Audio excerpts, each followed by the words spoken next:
Mr. Abubakar, who was kidnapped from his house at forest between Abuja and Kaduna and dealt with?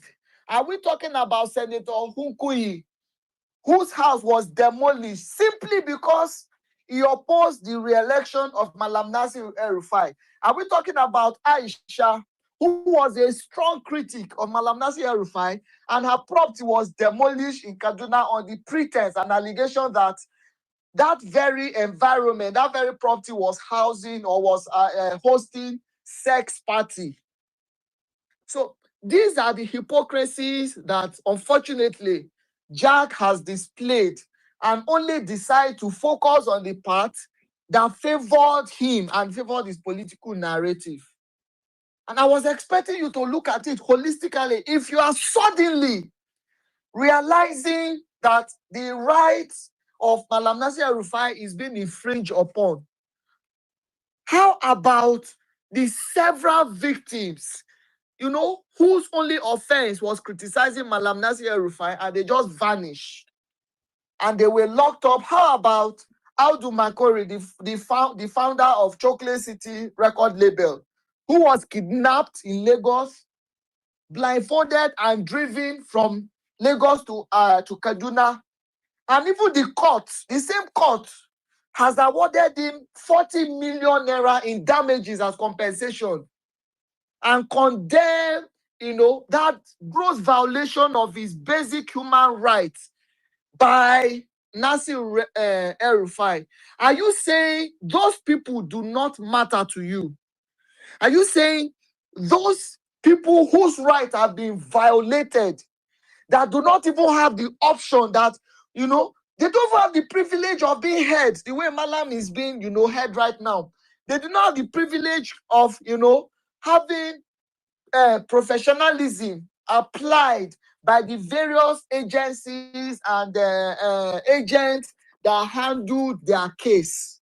Are you saying those people, their rights is not, their basic human rights, fundamental human rights, is not or are not as important as that of Malam Nasir El-Rufai?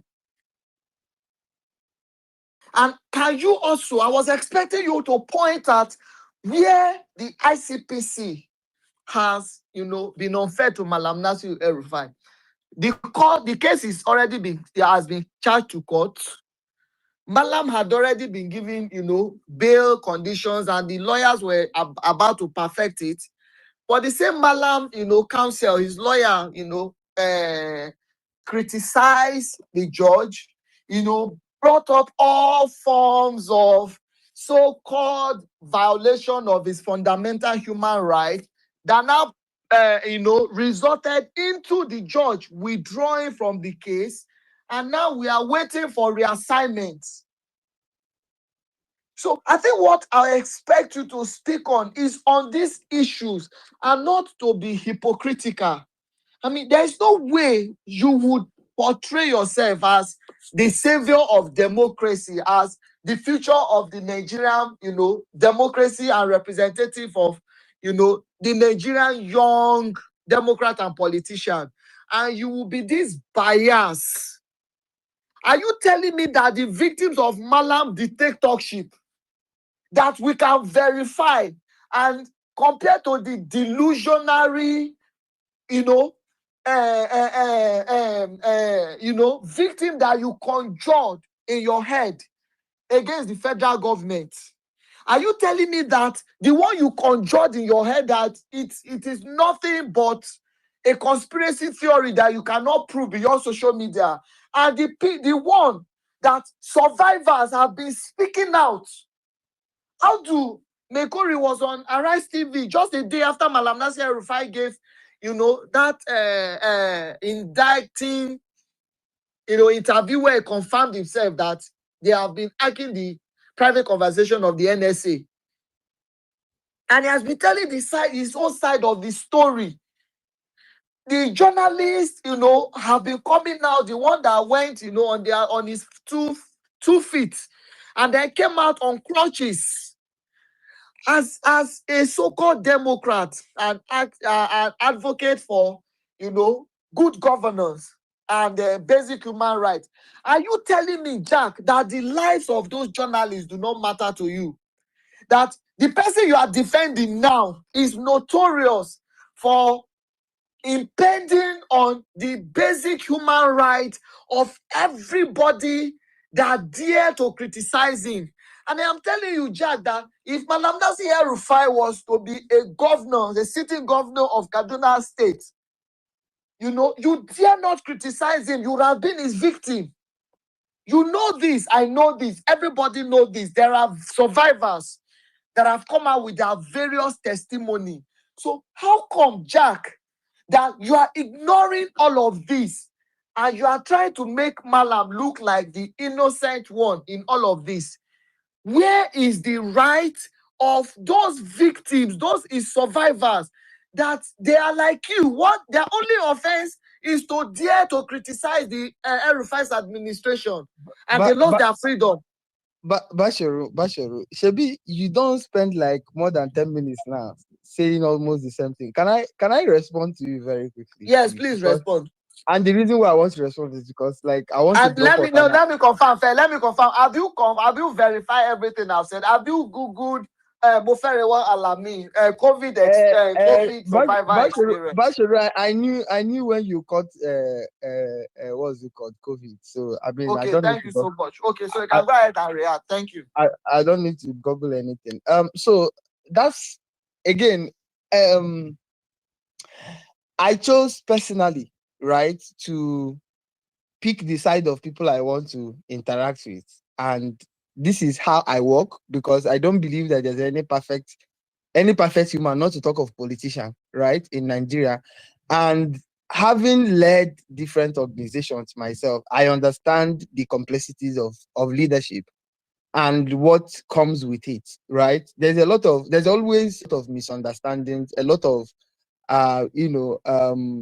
explanation you need to do, both the ones you did and the ones you did not do. Everything will be lumped up together, and then you'll be accused for it. I found myself in situations where sometimes I don't want to explain, because if I see some of the accusations on social media about me, I'll be asking myself, is it the same Jack? Is it me or another Jack they are talking about? Because I can't relate to any of these things. I don't even know when they happened and all of that. But that's by the way. So I think it was maybe like the third time I met Malam was in Imo State.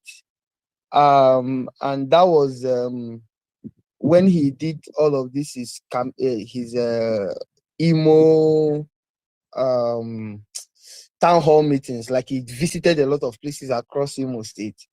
And I remember I was with George Mohala, and I took permission from him. I said, I need to go to Imo, and because I need to clear some things off my head. And you mean the man you supported and he lost woefully in the election in Anambra? I better get out. No be una man, no be your former party member. I beg, just dismute your mic. Just dismute your mic. Addition, I beg. Allow me to speak. Are you denying him? You said? Are you denying George now on a public? No. I can't deny him. I work with him, and I believe in this. Yeah, we're going to change your name to Peter from henceforth. Peter that denied Jesus.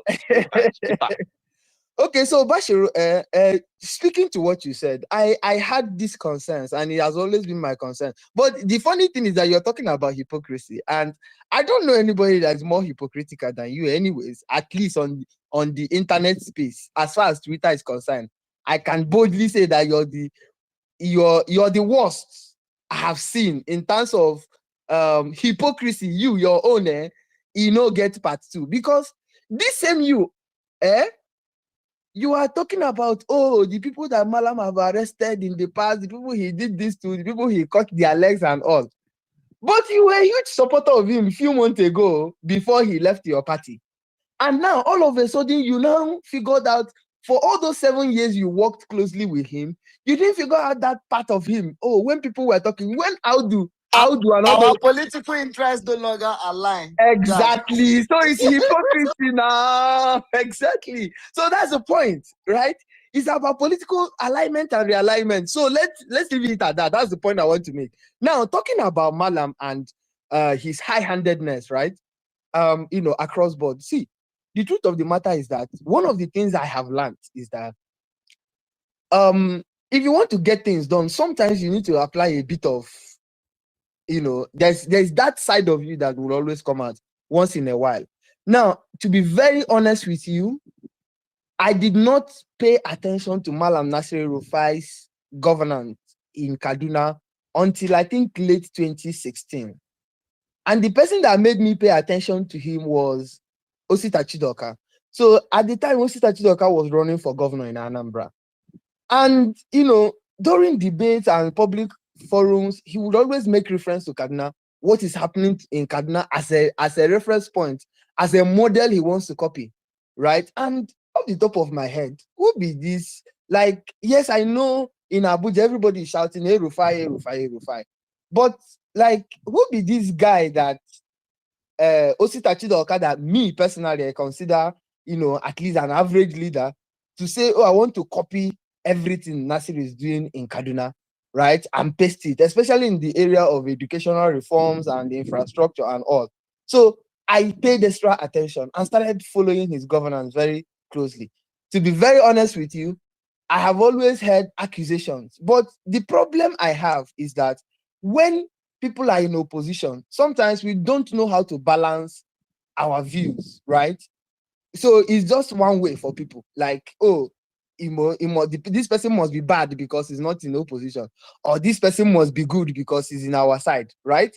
So I always try to avoid that comment. So when people say El-Rufai has arrested this person, has arrested this person, personally, I've not been able to verify any of them, authenticate any of them, but I know that there are so many of those allegations, right?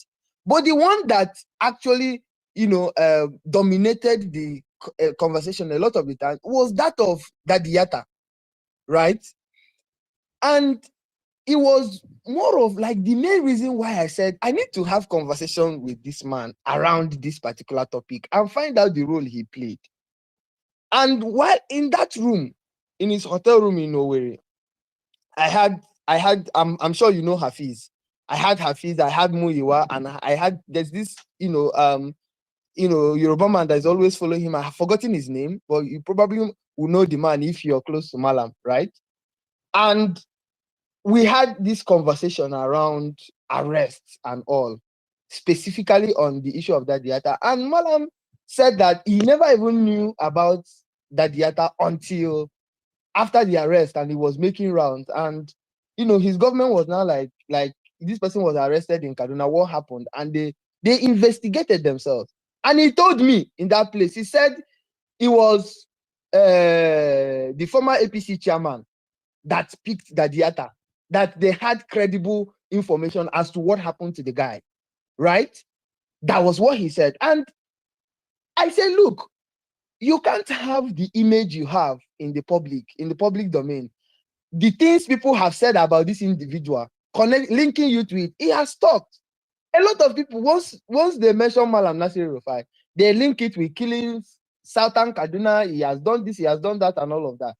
He took time to explain some of these things, right? As to, the scenarios around it, some of the things, some of them which I understand, because again, I am not even an influencer.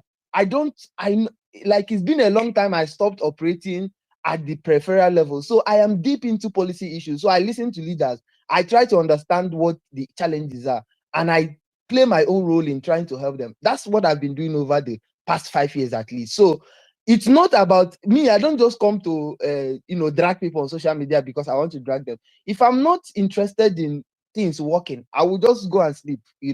So the point I'm trying to make is very simple.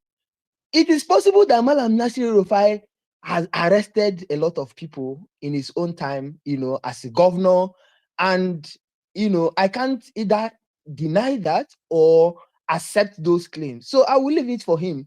I am only interested in the side of him that I like, and that is the side I've always echoed, which is his administrative skills. And I remember that the tweet I made that the whole obedience came from my head was specifically talking about his administrative skills. I said, look, I admire this man. I don't know how you people see it, but for me, my primary interest has always been Nigeria as a country, and not necessarily who I like the way they speak and who I don't like the way they speak. And I know that Malam Nasir El-Rufai as an individual can be arrogant. I know that about him, and they even hide them. Because I remember after having those conversations and I pointed out some things, I said, look, you need to invest in PR, you need to invest in media, you need to start saying, like, letting people understand that some of these things that have been, like, people are pulling up everywhere. Because he was telling me, he said, do you know how many people that have been killed in Kaduna? The issues around the killings and all of that. I took my time, I listened. He explained some of them. He said, look, these issues are beyond, people are just politicizing it. And for me, as a person, I understand some of those things because I know how people want to play politics with killings and all. Just before days ago or so, a friend of mine that ran for elections in Kaduna, of course, Southern Kaduna, in the last election cycle, that like we all campaigned together. Now he's supporting APC because according to him, the governor of Kaduna has given them sense of belonging in Southern Kaduna, right? He posted on his WhatsApp status that 4 people were killed in his village. 3 of them was adopted, and they are asking for 100 million. He posted pictures and all of that. But I came on, he said that for like 2 days, I didn't see any of those things on social media.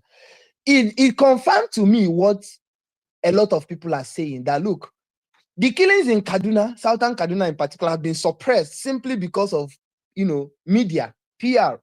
All of those things, the governor invested in them, right? Of course, we know the person he contracted. We know all of those things. But Malam Nasir El-Rufai was not interested. He was too arrogant. Oh, media, it doesn't concern him. He's not interested in building. Biko. We all don't know. I don't know the person you contracted. We know. Biko, Don't worry. Don't worry. No. Doggy, Doggy, hold on. I don't know. Doggy, hold on now. I don't know. Okay, No, I'm not holding on. Don't win me your we. I don't know. I don't hear you now. No, take it back. We all don't know. Take it back, I beg. Don't win me this your we. I'm telling you that I don't know. You're telling me that we all know. Basharu knows, no worry. People were supposed to know. You and Basharu don't know. Don't win me. I said we don't know. You said we all know. I don't know. People were supposed to know. I don't know too. Why go they win me? Why go they win me in your week? What do you think? Basharu swear say you don't know who they run PR for Kaduna. Swear. I don't know. Then you and Basharu know. Don't say we. Don't win me. I am removing myself from your we. You're saying we all know. What are you doing? Don't Gabe, meet your mic, Gabe. Let me finish. Don't do that. Don't do that. I've heard you. You don't know. It's okay. That's fine. You said something and I remove myself. That's fine. You don't know. No worry. I've heard you. You don't know. But like I said, people will know. But that's by the way. On everything you have said, we have a problem at hand, Jack. We have a problem of security challenges in the north. We have had a problem of looking like our military formation and our security formation is being compromised, right? On behind. We have a problem of sensitive information of our security agency are being leaked out in the public. We have been asking, who are those people leaking it out? A lot of people have manufactured information on their head and say it was those Boko Haram they integrated into our military, which there is no information such like that. They employed Boko Haram into our military. We have had all these conspiracy theory in our head, and some people have perceived that there is very, very high level of compromise in our military formation, in our security formation, for us to be able to fight against insurgency in the north parts of the country. We must have to be able to reform or to do overhaul of our military formation and to start again. Here we are. We have another person whom you think that is a good administrator. No problem. We are not going to take it away from him. Very, very intellectual, eloquent in speaking. He knows when to do his things. Here we are. We have someone coming on national television, not on duress. He came on the national television on interview saying that he has people. Not him, said not him that did it, but he has people who are tapping the call of the most highest office in our security formation, NSA, National Security Advisor, #1 person in terms of security of President Tinubu. He has people tapping his call to gather information for them.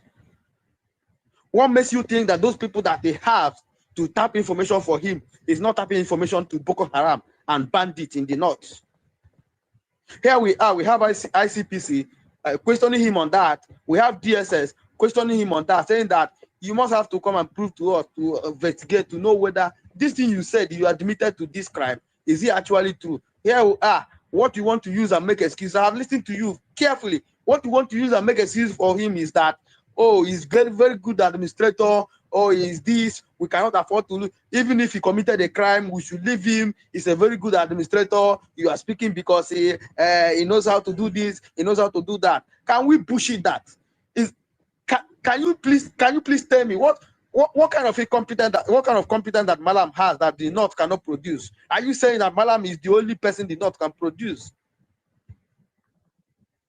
Malam Nasir El-Rufai, are you saying that he's the only person that the entire North can produce?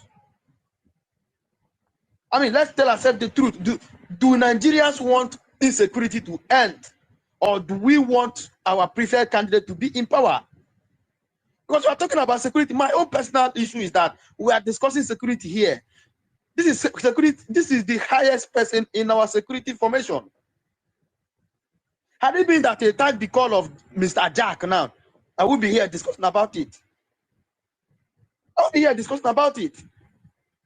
But you cannot come on national television and admitted to the tapping the call of our security formation, the NSA of the country, and he said that, oh, he's a good administrator. Oh, he done this in Kaduna. He did this in Kaduna. The same Nasir El-Rufai have once admitted that he was paying bandits to stop killing people in South.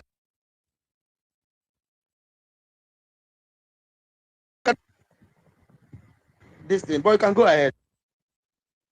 Mazi, I'm not going ahead because I'm done speaking. But please, don't misquote me. Mazi, don't misquote me, please. I never said what you said. I did not argue about the arrest. In short, when Doggy was asking me a question, I said the arrest is lawful and is the right thing to do. However, my only concern is you charge somebody to court, right? Arrest him, charge him to court.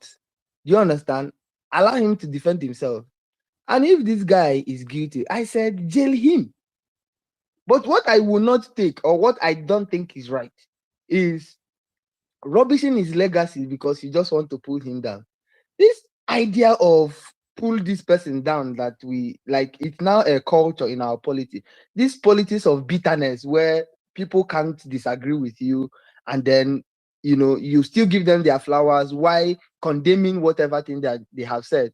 See, I'm saying it is not because of this old man. No, El-Rufai is 66 years old. I think he'll be 67 soon, if I'm not mistaken. So I'm not talking about their generation anymore. I'm even more concerned about you and I, right? Probably in our 30s, 40s, in our 20s, and all of that. These people will destroy this country, scatter it, hand it over to us, and we will be left to crabble with it for the rest of our lives. That's my personal concern. So, but I mean, if they want to keep Malam Nasir El-Rufai it will not change anything. The truth of the matter is that everybody already knows what Malam is capable of doing. If you like put him in jail, he will still cause damages, and we know, and the government knows. And see, if you know the level of dissatisfaction or the level of anger his arrest is causing in some quarters, you'll be scared. And I'll give you an instance. Mazi, look at the way a lot of people are seeing it, especially his supporters in the north, right? So this is an individual that went extra mile, that went above and beyond against what would ordinarily benefit him as an individual. Don't forget, El-Rufai is a proper Buhari boy. In short, it was because of Buhari. It was Buhari that single-handedly said, go and run for governor, before he ran. So he's a proper Buhari boy. And then a proper Buhari boy this person could have aligned with the president's thought at the time as to being indifferent concerning who succeeds him, or even, as I speak to you in Amechi camp, they hate El-Rufai. They hate El-Rufai because they believe that El-Rufai betrayed them in Amechi's camp. It was because of El-Rufai that they lost the primary. And it's true, because El-Rufai recognized, for him, there are too many reasons. First of all, he recognized that power should shift to South. And even in power shifting to South, he recognized who he believed at the time can win the election and who had the skill set that he believes, at the time would be able to run the country. So he aligned in a particular camp. As against what some of his friends wanted, he fought even his own close pals just to ensure that this person in power was elected. Now, I'm saying, up the top Malam of did not ally with Tinubu in the primary now. Hold on. You don't know that? What are you saying? You don't know that? Oh, please. Let's be serious, please. But that is the truth. Mas, it's not the truth, I beg you. Go and sit down. People that knows what happened know that it was because of Malam. Malam said it Wait is till in they his argue. mouth now. Oga, calm down. You don't know what you're talking about. You don't know what Malam you're said saying. it with his mouth. You said, I don't know what I'm talking about. Did you attend the APC primary? He said it with his mouth. He's recorded. Okay, that's fine. I hear you. But again, Malam didn't insist that power must shift to South. Malam also didn't fight the tool by. That is not what we said. I said he did not align with Tinubu in the primary. No, so Jack will land exactly, up. So I'm wrapping up. I'm wrapping up. So Jack, here is what Malam fight for prior to that primary. Malam stood, and some of the northern governors in the APC said that power must go to the south. So that does not mean that he aligned with Tinubu. He said that power must go to the south. That was what they are fighting for. When he was looking towards that, oh, this power is going to go to the north with Ahmed Lawan, the way they are seeing Ahmed Lawan. They now started fighting. No. After their meeting, they now say power must go to the south. This was what they are fighting for, right? For the sake of the party. This is what they fought for. Yeah, go ahead.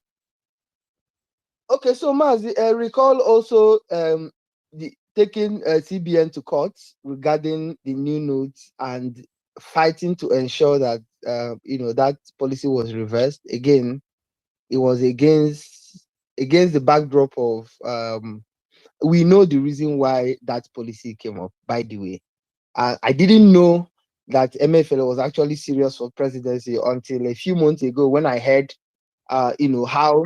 We don't know. We don't know. We don't know. I didn't know. I didn't. Doggy, I didn't mention. No, you said we all know why.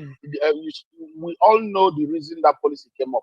We don't. Okay, that's right. Okay, that's fine. Doggy, you don't know, but that's by the way. Now, the point I want to make is, Mazi, for somebody that played this vital role, yeah, and you chose to, the government chose to treat the person this way. And not just him, just look at the key northerners that fought for Tinubu's presidency. I'm sure you must have heard of Alhaji Kashim Imam. That's been a close friend of the president for 36 years.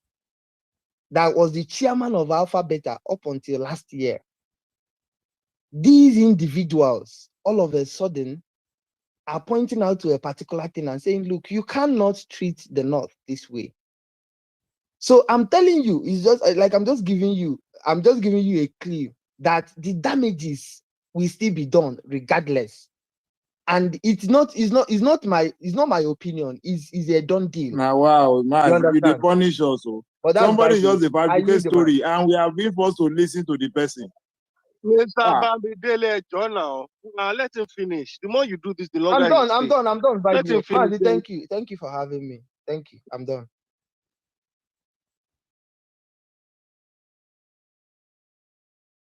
Mazi, I'm done speaking, please. Okay, Jack, thank you. Okay. I just want to chip in something before we go. No. I haven't really even been paying attention. But I just feel that everybody should just calm down. The more you interject, Jack, the more you will hear. The time that you are hearing, you will extend it, please. Let's reduce the time we used to hear since we don't want to hear. Thank you. Okay. Thank you. So let's have Bamidele. Bamidele, are you there? Can you hear me? I'm here, Yere. You see your space. Thank you very much. Sorry, I'll talk to you later. I want to say I'll talk to you guys later, please. Okay. Bamidele has been catch up with. Let's have Dean. Dean, can you hear me? Yes, I can hear Yeah, you. please go I ahead. can hear you. God. You see the good morning, everybody. Good morning, Maz, the additional, everybody on the space, Justice, Doggy. See, there is nothing the likes of Jack can tell me that I will ever believe. The guy just keep fabricating story up and down. Jesus. That's why it is difficult to believe a politician. And you are too young to be doing this. First of all, let's go back to your site. That site, there is nothing that will cause you to just admit that site was rubbish. Simple, and we'll move on. You keep lying. This money, I have registered on that site as Maduro. These are basic things. And when you are talking about things that you don't even have an idea about, there are people who are neutral, who are here listening to you, who knows better than you. And they will just be seeing your hypocrisy. All the picture, phone number, emails, they are just simple things that can be done, even from the front end, just to verify that what the person is actually giving you, they are the right thing. The NIN, it depends on what you want to use to validate. You are only validating what the person submitted against the API that NIN provided. Then can you provide me your registrations? Hold on, your card. I can provide Your card. You said you have registered. I can You said you provide registered today. Can I see your card that was generated after you registered? I can just see. I can put it now. Seriously, it's let me just do that now. I can do that before finishing this comment. That's one. I registered before as Ayatollah. So don't think that I'm just talking. I'm not even looking at it from a political aspect angle. I'm looking at it from a technological angle. How naive the person you gave it. You say you are not fintech. ADC is not a fintech. ADC just need to give the contract out to the right person.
where you said that you people campaigned effectively, you showed dissent in the House, but also, I think your Tabati kept on using that word red herring.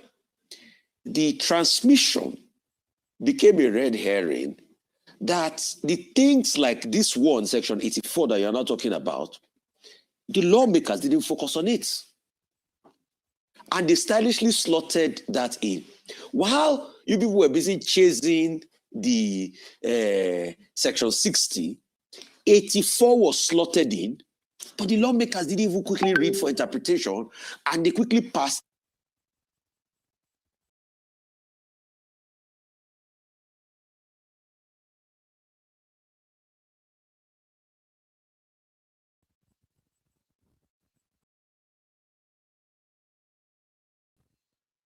Not when they are captured and you help them professing repentance and you want to rehabilitate. No. Rehabilitation is not coerced. It doesn't come in that pattern or in that manner. So I have a problem with that statement. Yes, it's an internal issue. And because it's internal, it means that they live among us in most cases. Like any other society, the reason why society have laws or punitive measures is that some members within that society or the society is going to experience deviant characters among them, and the law will sure have to bring them to book to make societies peaceful for others who are compliant. If we are to look at it from the angle that people who commit crime are people, then we can as well just throw laws to the gutter. We can as well just throw laws to the gutter.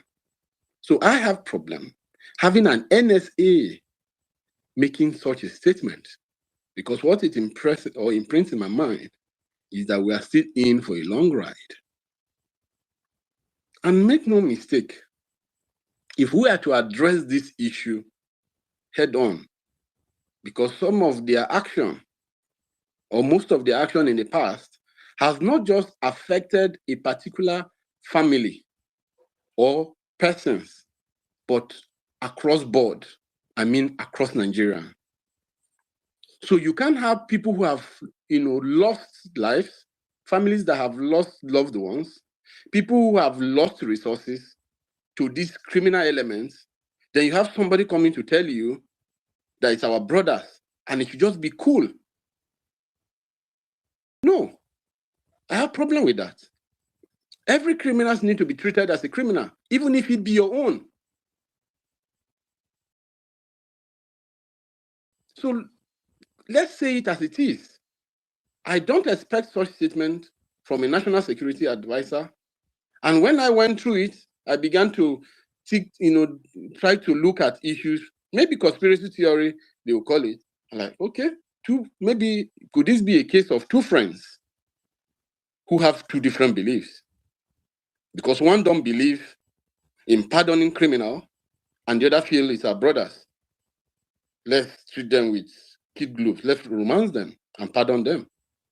And I guess you understand what I'm saying, mindset.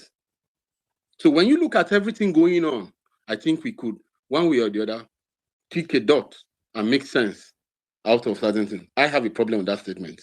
And I don't expect it to be coming from a national security advisor, owing to the fact, of the nature of insecurity we've been faced over the years and the damage, they've caused society. The law should, be activated, regardless of who is the criminal, whether it be your father, your brother, whatever it is, should go through the pain of the law.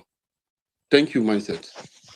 Thank you very much, KB, for your wonderful submission. You said something, and then you go on to say, you hope you understand what I'm trying to say. Mindset. I do understand what you're trying to say, but I think it will be fair to those listening, for them to know who the other person that you're making reference to. I think it's very important. Oh yeah. The other person, looking at what has been happening within our space in the recent time, you see the El-Rufai saga back and forth and all the story around it. And now having this kind of statement, then I quickly begin to think, I know El-Rufai, for example, does not believe the need to pardon any criminal or to negotiate with terrorists, then if you have an NSA coming up with this statement and looking at what is going between the two of them, I'm only forced to begin to think if this could just be a case of two close friends with divergent beliefs. Thank you. All right, thank you very much. So you still believe they are friends? That's quite interesting. Well, looking at their history. Yeah, I mean, yeah, one would use the, sometimes you start as friends, and then you get to a point, you realize I cannot continue with this friendship, and I will go left, the other person will go right. But thank you very much for your wonderful contribution. Do we have any other person who would like to contribute? Yeah, Please, myself, you have I'm to. here. Okay, sir, go ahead. Yeah, Manchester, thank you so much. I want to ask a question. I don't know. I haven't read the whole constitution of Nigeria. Do we have in our constitution? Do we have a repentant terrorist to be integrated into the society? Does it appear into our constitution? Do we have any lawyer that can help me for that here? All right, thank you very much. I'm not a lawyer, but I do not think we have anything of sort in our constitution. But please do not take my answer to be the right answer.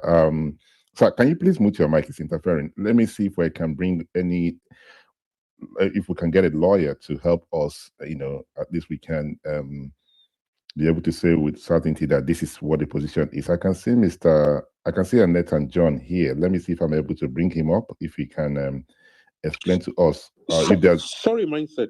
I had my hand up. Okay. You want to respond to the issue of the constitution, yes, I want right? to respond to that, Agent. Okay, please go ahead. Go ahead, sir. Thank you. There is nowhere in the constitution that would say anything of that. If somebody has committed a crime, there is, for every crime, there is consequences.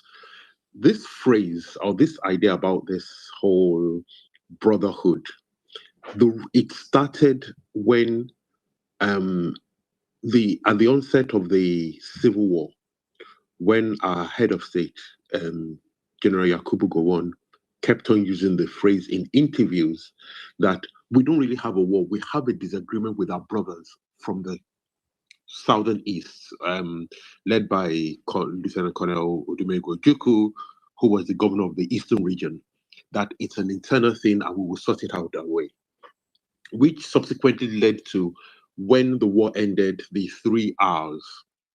And obviously there was no official recrimination on to those who fought on the side of the secessionists. That's where that issue has always been. More or less, that's been the foundation of it. And obviously, subsequently, whenever there's issues, as one of the previous speakers has said, Nuhu Ribadu is not the first person who will use that.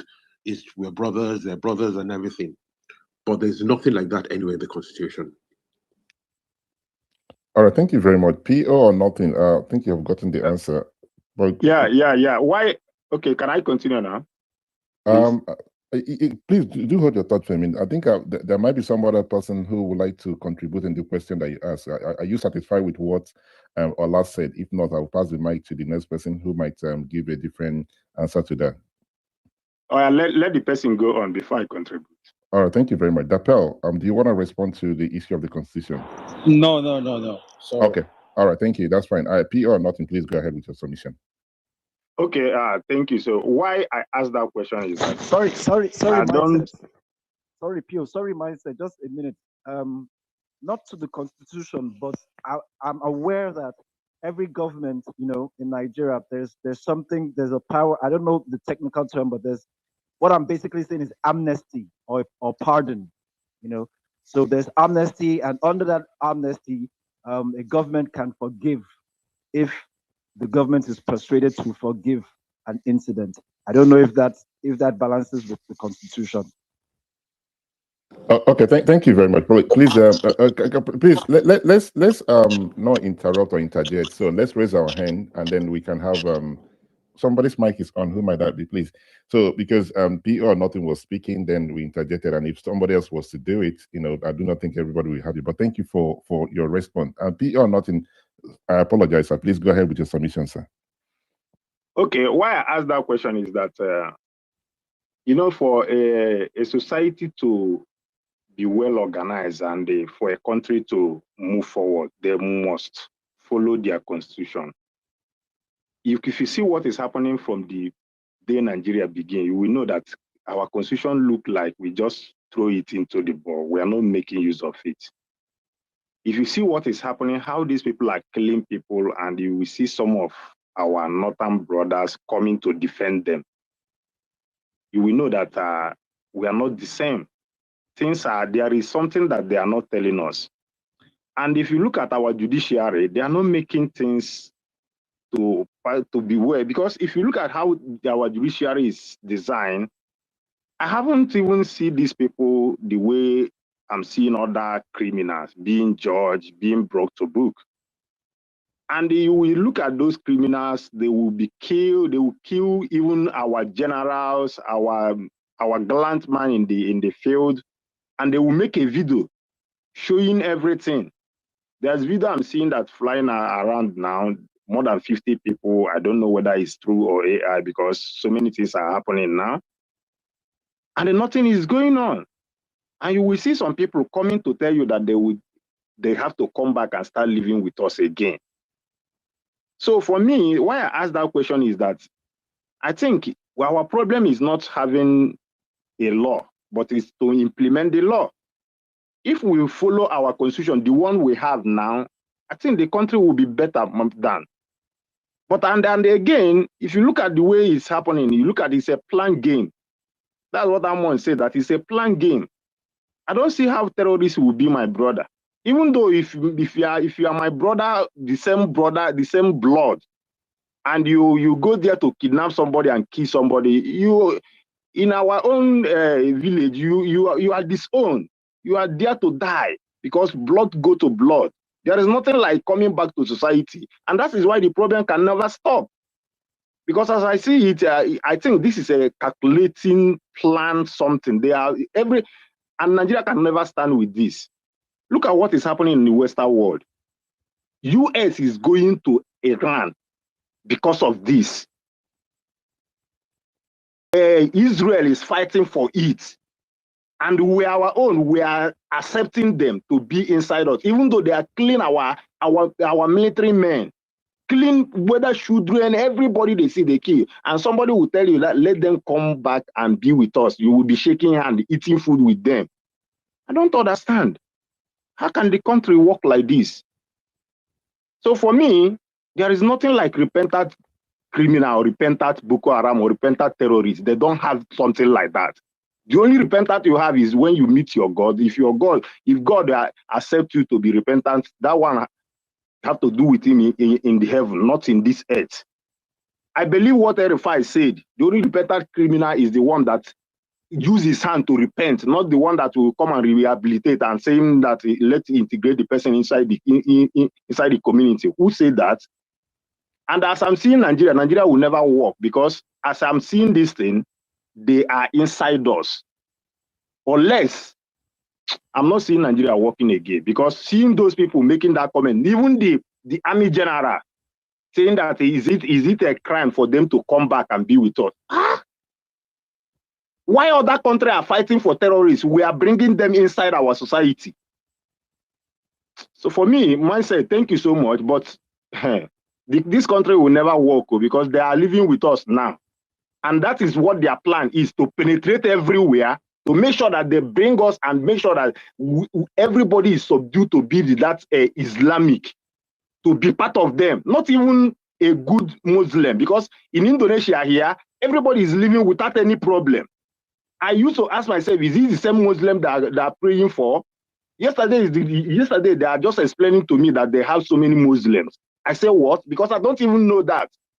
They are now start telling me that they have more than 6 or 7 types of Muslims.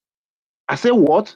They say the one that Iran is praying is different from the one that Indonesia is. Even though in part of Indonesia, there is one part of Indonesia they have that kind of one that those Iran people are worshipping. I'm very surprised to hear that, because for me to ask that question is that, okay, I see your hand. For me to ask that question is because of why Iran is bombing UAE, Saudi Arabia and other countries, and those people are Muslim too. That's why I asked that question yesterday, and those people are explaining to me. So for me, it's better the country is not working because it cannot work like this. Thank you so much. All right, thank you very much, PO or nothing, for your wonderful submission. I wanted to correct something that you said. This is recorded, so if you think I misquote you, please, you can go back and listen to the conversation, and then and I'm quite happy to apologize. But to say that it would appear that the Muslims like what is going on, I'm paraphrasing now, right? Not all Muslims support this thing. If you've been on this platform this morning, KB, I believe, is a Muslim. What's the other guy's name? Discipline, I'm not sure. Discipline lives in Kaduna, but I don't know if he's a Muslim. So there are a lot of Muslims who on the timeline that condemn what the NSA said and what the army have said. If you understand, so it's not about the Muslims or the Islams, or this is about humanity.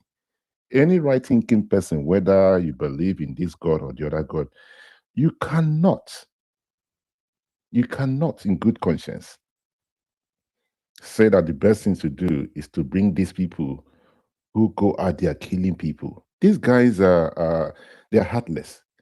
They will go to a mosque, put people inside the mosque, bomb the mosque. They will go to a church, put people inside the church and bomb the church, and then kidnap people and video it and show it to you, and maltreat these people. Some of them are killed, some of them are raped, and their life will never be the same. And somebody wants you to think that they are our brothers. I don't know which kind of brother anybody wants to have that have this kind of heart. There's a reason we have prison. And another thing here is you say you have not seen anybody being taken to court. Only if what the government is doing is magic. There are some individuals that have taken to court, and there's one individual, I believe, they accuse him that he's the one that committed the crime, the mastermind behind the killing in Yawata in Benue State. I heard that he's been arrested and everything. So I'm not holding brief for the government, but if whatever they put out there is something to hold on to, it would appear that they are beginning to arrest people. But I believe in what you said. We can do better.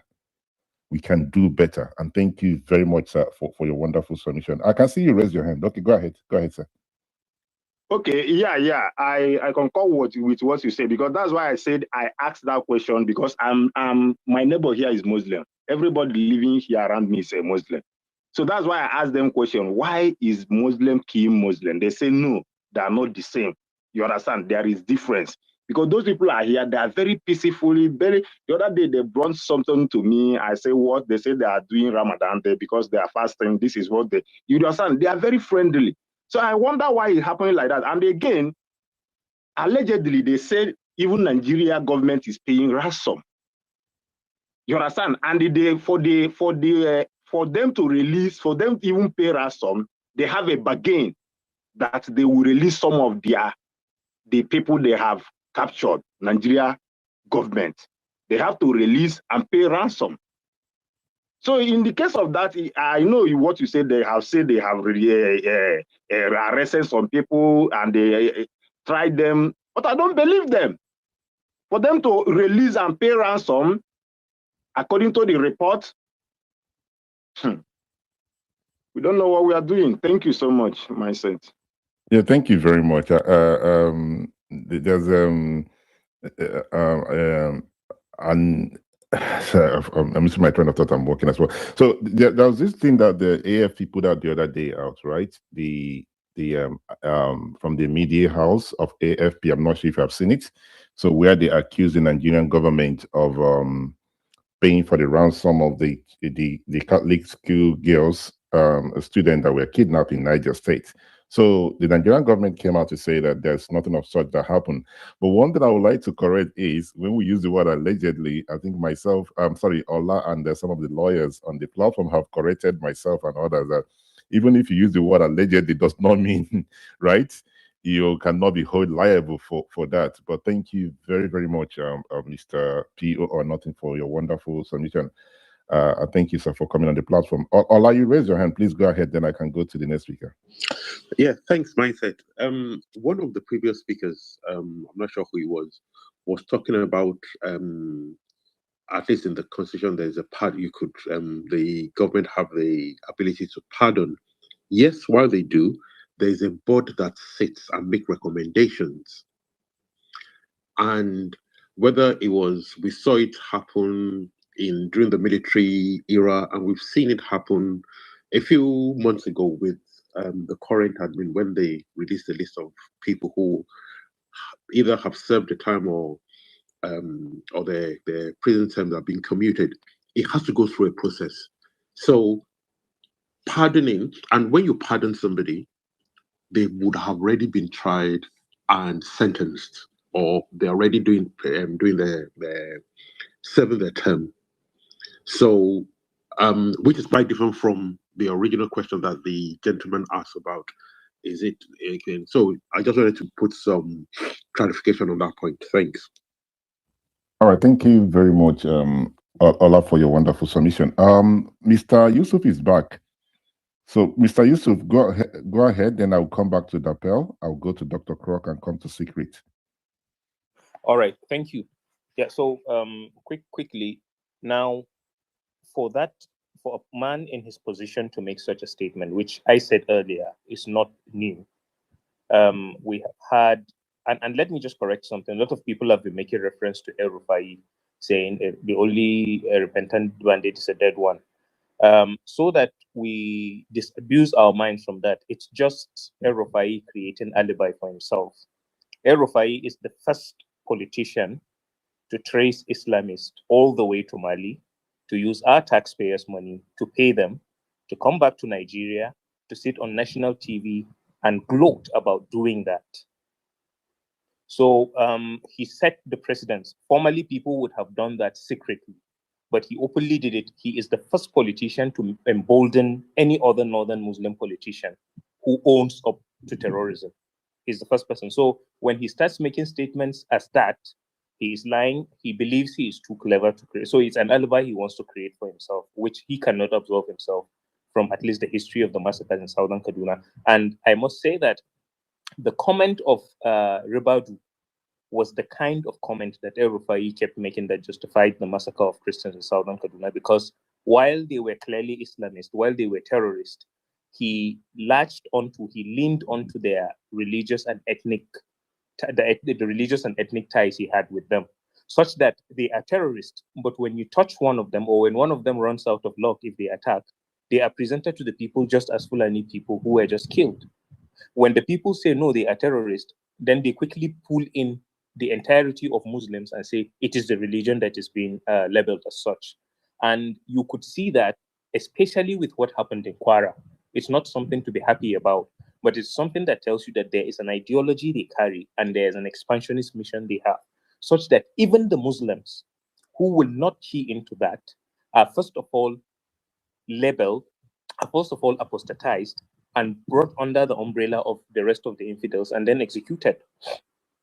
So what we are dealing with is a situation where we could ask, Mr. National Security Advisor, are you trying to tell Nigerians that if today our country went into a full-blown war with a foreign nation and they were able to breach our frontiers and come into our country, and you realize that, one, their armies are primarily composed of Muslims and Fulani people, that you will actually compromise our national security because you want to uphold your ethnic and religious ties with the people? That basically is what it's saying. The people killing us are non-state actors. So we are not having a case of armed robbers that we would say, why are they into armed robbery? And we'll talk about education, we'll talk about access to arms. No, we are not talking about pickpockets, or we are not talking about car thieves. We are talking about people that are driven by a particular kind of ideology, which is the Islamization of the entire country. So he is not saying anything new. And it poses a very grave danger to Nigerians, because it simply tells you whatever you see playing out in the bushes and the fields in Southern Kaduna, in Plateau, in Kwara, in Zamfara, and everything, long before now, possibly decades before now, has already infiltrated the Nigerian government. Because one of the oddities, one of the unfortunate things you should hear from any government official is that a group that has killed hundreds of thousands of soldiers and has killed tens and hundreds of thousands of Nigerians in the name of a religion and ideology, that there is a sitting government official, especially in the office of the NSA, that can refer to them as our brothers. His notion of our brothers simply means, like himself, they are Muslims, like himself, they are Fulanis. And that is basically what should put every Nigerian on his feet. And I hope that these are the kinds of things that should bring about what, mass actions, protests, civil society groups speaking. I'm talking about employing every constitutional means to tell people we can't accept this. This man needs to go home. And when you send him home, he needs to be interrogated properly. And I will just round up by saying this. And I just hope somebody does not misunderstand it, but I will take that risk. That so far in Nigeria, the only category of people that have openly been expressing sympathy for these terrorists are mostly either the politicians or the clerics of northern Muslim extraction. Why is it so? Is it because they are Fulani, the killers are predominantly Fulani or Muslims? Why is it like that? I think that needs to, that we need to rethink that, whether you're a northern Muslim, whether you support that or you don't, whether you just feel sympathetic to that cause or not. I think we need to look at that, because it does look like we are upholding religion and ethnicity above our national, sovereignty, regardless of the fact that the people carrying out that thing are terrorists and their massacres are in genocidal scale. Thank you. All right, thank you very much, Mr. Yusuf. Unfortunately, we've lost Dapel. He would have been the next speaker, but it's no longer on the speaker section. So on that note, I'll pass the mic to Secret Hawkage. I believe I pronounced your name properly. Absolutely. Thank you very much. Good morning, everyone. Oops. Yeah, it's still morning. Thank you. I just want to chip in some more. Yeah. From the statement of the NSA, seriously, almost the entire Muslim Ummah in Nigeria definitely have wars it's called come out. Not some clerics initially come out to wars it's called stand with him. But those are clerics that no longer have relevance. That is sad reality in our community. Then so far so good. If we seriously want to war this, if we seriously want to fight against these terrorists, we know where to get them. The security system knows where to get them. That's just the sad reality. The NSA knows what he's saying, but that's just for political offices. Let me give you a scenario. In northern Nigeria currently, the only holiday, the most important holiday in northern Nigeria is Salah holiday. We should just take a look at the steps these terrorists most of the time they take in doing their stuffs. During the Salah holidays, when you go to most of these northern states, almost all the entire hotels and restaurants, they normally are being overtaken by most of what is called these particular clans, these individuals that you never see them on a normal day, on a normal time. You never see them come outside to do one or two their activities. But don't we find it suspicious that during Salah, whatever the most expensive of all hotels and other places you visit, you see that they've been overtaken, completely rented and paid by most of these individuals, that you never see them on a normal day, but just randomly in our communities. Just suddenly it started occurring in my head that that's just, let's be realistic, most of these people that they come to rent all these hotels and whatsoever, they don't pray. Even from the actions they do those days, from their actions on that same holiday, that they consider it to be the general holiday, they just view it as holiday, and the normal Islamic greetings, Assalamu alaikum, they just view it as the normal culture of what is called northern Nigeria. Not that they're Islamic individuals, they have ties to the religion, or they have ties to what is called most of the communities. But surprisingly, within the past 7 to 5 years, once it is Salah holiday, you see the activities of these individuals coming in, renting the entire hotel, paying for the hotels, sleeping in these hotels. And thank God you are in Ramadan season. Within the next couple of weeks, we are going towards it's called Salah. Do your feasibility studies. Go and see who rents most of the most expensive hotels within the outskirts of towns. The way they canvas, you know that these guys have no ties to Islam. And I'm very sure that among all these individuals, you get to pick out nothing less than 10 terrorists at that moment. But why is everybody coming out to point fingers at us saying that, no, we support them? They are Muslims. They are this, they are that. No, that's just the sad reality. This is what I wanted to chip in. The NSA's word only stands for himself. The NSA does not represent us. Yeah, just as said earlier on by Yusuf, he said, initially, yeah, I wanted to counter some of his, what do they call it? Some of his submissions, but realizingly, they are, what is called, serious sense into some aspects, where he said most of the individuals they are siding with these terrorist attempts are northern clerics and northern politicians. Actually, yeah, I've not been within corridors of power. But if for me to be within corridors of power, I need to side with these evildoers, I'd rather not be. But that's just the sad reality. I don't know why they are doing that. In as much as I want to, what is it called, counter that, I want to defend that, but that's just the sad reality. He's right in that aspect, 100 by 100. Most of those coming out to protect or shield this guy or give excuses to whatever activities they are doing, they are our clerics or our politicians, or what do they call it, the Northern Consultative Forum members or whatsoever. But the sad reality is the average northern Nigeria, both Hausa or Fulani or any other tribe, they are also Fulani, that they are 100% against these evildoers. They should. Do you think if we have the power to stand up to tell these people that there should be nothing like rehabilitation program, nothing like repentant terrorists, nothing like whatsoever they call it? But earlier on, he mentioned El-Rufai by saying El-Rufai was the first individual that came out to admit to saying yes, he sponsored Fulani, he sponsored Islamic activists down to Mali for training and other this thing. Yeah, actually, I saw that interview. He was spiked. You know, all these awards is called jungle. All these are jungle stories. That's just the sad reality.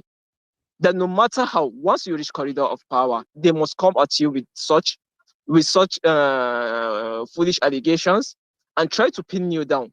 But for whatsoever reason, we know that investigations have been carried on. So many, both national and international, they found him with no shit. That's just the subject. I'm not shielding him. He's not my dad. I'm not connected to him or whatsoever.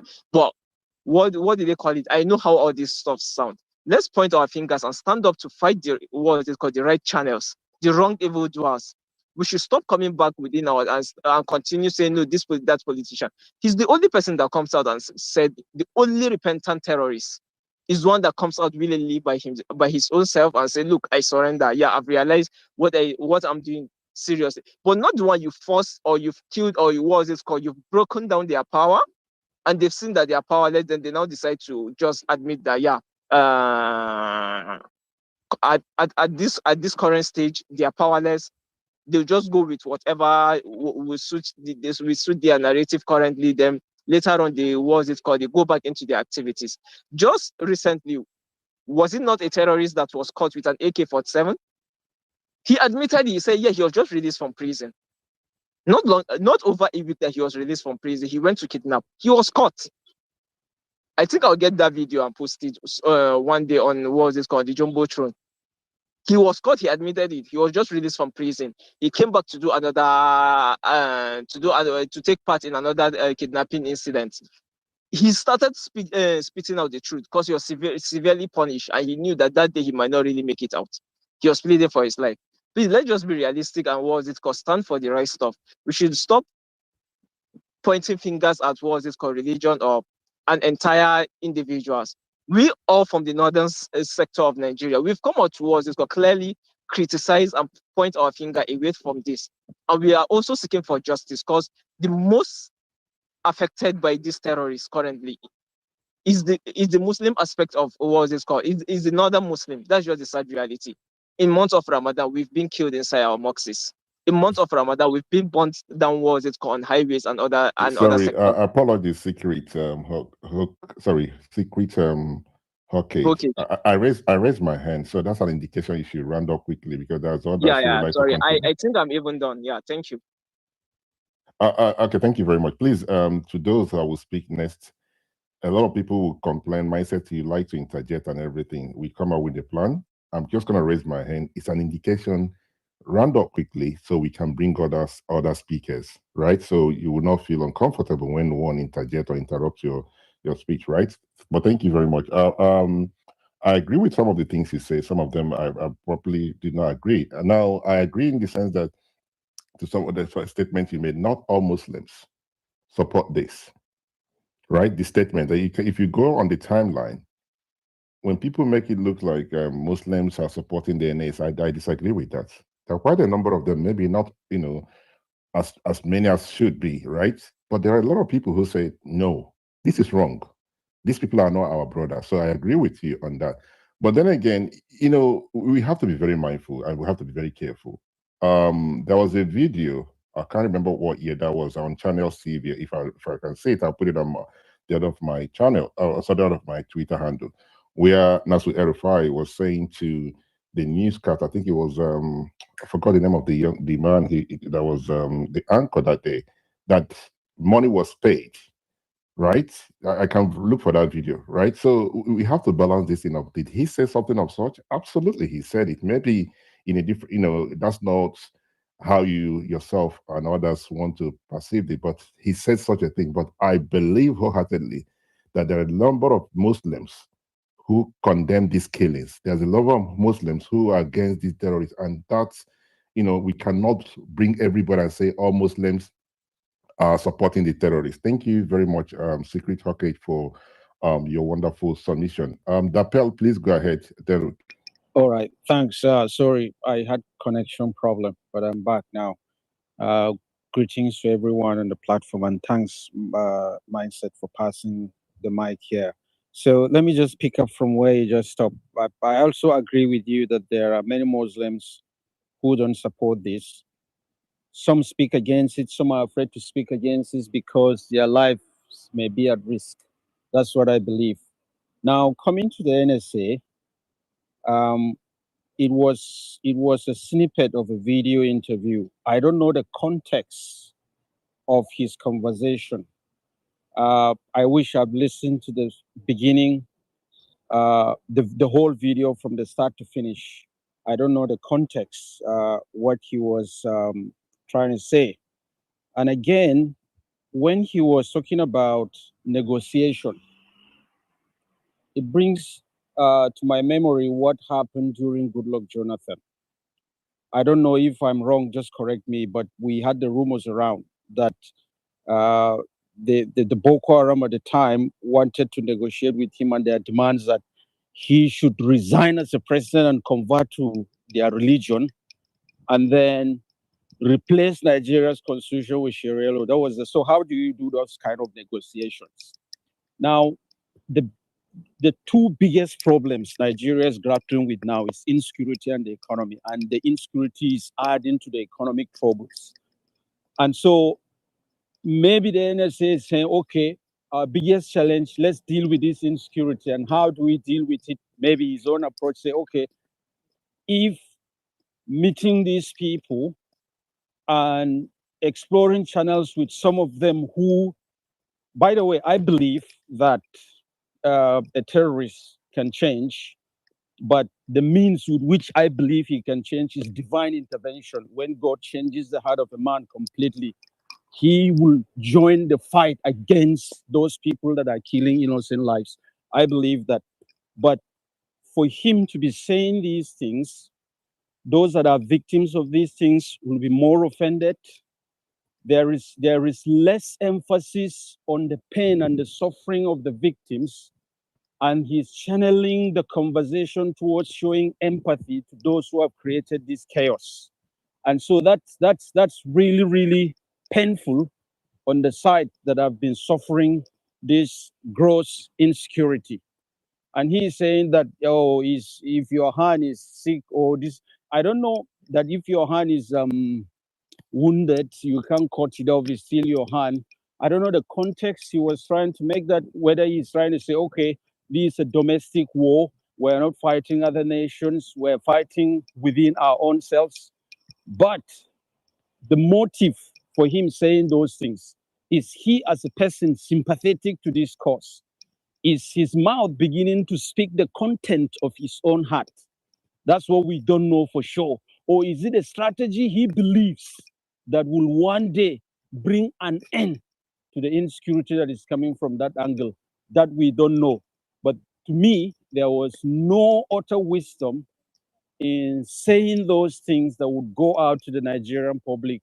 And I have a feeling too that if this interview was fielded in English, he might not have said this. But unfortunately, the world is digitalized. People translate it and put it out. And there was former army chief who said, I don't think it was army chief, who said that a Boko Haram person can one day become the ruler in this country and so on and so forth. Even if you have that belief in your heart, coming out to say it to the hearing of those that are suffering these things would not help the matter, and it will undermine the confidence that Nigerians have in you to bring an end to the insecurity. Thank you. All right, thank you very much, Japel, for your submission. Because of time, I would have loved to ask some questions, but let me pass the mic to Dr. Krok, then I'll come back. KB, I can see you raise your hand, and Mr. Yusuf as well. Dr. Krok, you have the mic. Good afternoon, sir. Mindset, thank you. I'd like to add to what Yusuf said, Zari, the comment he made about El-Rufai. People like to pick that bold statement he made about the only repentant bandit is a dead one. That's El-Rufai classic style. Here's a tweet he made, this same El-Rufai, and I quote, "We will write this for all to read. Anyone, soldier or not, that kills the Fulani takes a loan repayable one day, no matter how long it takes." You don't have to take my word for it. You can go on his page right now. Just type El-Rufai. Type this quote now, end of quote, and see the tweet will pop on his profile. This is someone who is threatening, he's a soldier or not, threatening the president and our national security apparatus. This is El-Rufai. So when you come out to say this is his statement, El-Rufai is a double-faced person.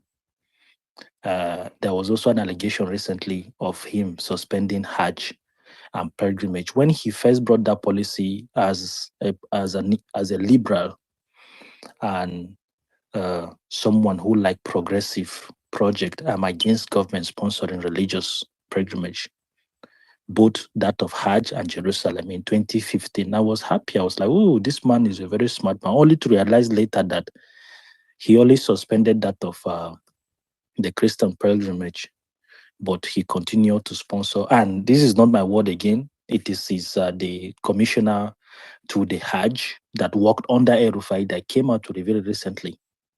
I think his name is Maiwada. I can't remember the full name. I can't remember the full name, but that's just it. Now, on the idea of Fulani terrorists, our brother, and the comment that NSA made, I engage myself with a lot of groups and I try to listen to all the side, Christians, Middle Beltons, Northerners, the Muslims. In short, the debate is getting really, really interesting because I see new groups coming up. I see another group popping up, the Hausa people, that we are waiting for them to come out fully and speak. Then we can be able to join our voice with them because I've started seeing them. They are saying, no, that the Fulani are targeting the Hausas. This is another new debate that is going on right now in the north. And it's very strange what is going on. I don't think the NSA made that statement by mistake. Like the previous speaker that spoke, he was speaking in Hausa and he knew his audience and the people he was addressing. That is how they speak. And if you look into the record, you will notice that it's not just the NSA that has such idea. Sheikh Gumi is there. The almighty late Buhari, President Buhari was there. He was for rehabilitating these people. So then I was engaged in a very heated debate yesterday with the Fulani, a very close friend of mine, who said, please don't generalize this topic. Don't do this, don't do this, don't do this. I'm yet to see one single Fulani person. I've seen a lot of Hausa people, Muslims, who are unhappy with the whole structure, But I'm yet to see one single Fulani that come out to openly condemn what is going on. The only thing I hear from them is gaslighting every single time. So when you listen, there are two sets of people: the ones that are doing the killing in the bush, and the one that are doing the gaslighting in the city. You see them online, they will gaslight you, they will come out and say, no, no, no. Either they will attach it to Islam so that they will get more sympathy and all that. And I want to say this. Please, if you're a Muslim, Hausa, or Fulani, or whoever you are, as long as you are affiliated to Islam and you don't belong to any group, any association that have the agenda of Islamizing Nigeria or have the agenda of land conquest, we are not talking to you. We are not talking to you. Because there are people who have this objective of Islamizing Nigeria. This is not fairy tale. They have created groups, they have raised funds, they get ammunition, they are active about it, they are loud about it. They have names, the Boko Harams, the Lakurawas, the Mamuda, the Wulu Wulu. They are telling us to our face every single day, and they are acting on it, and they are killing people. But you, innocent, you who don't know, who you are not even part of their member, you come out, you feel because Islam is attacked, so you gaslight. When you hear people saying, no, they are being genocided, we tell you that, look, Christians are crying that people are taking their land and they are acting on it. They are committing genocide. And you come and say, shut up. No, there is no genocide. Just keep quiet. You that don't even know that people are acting on your behalf.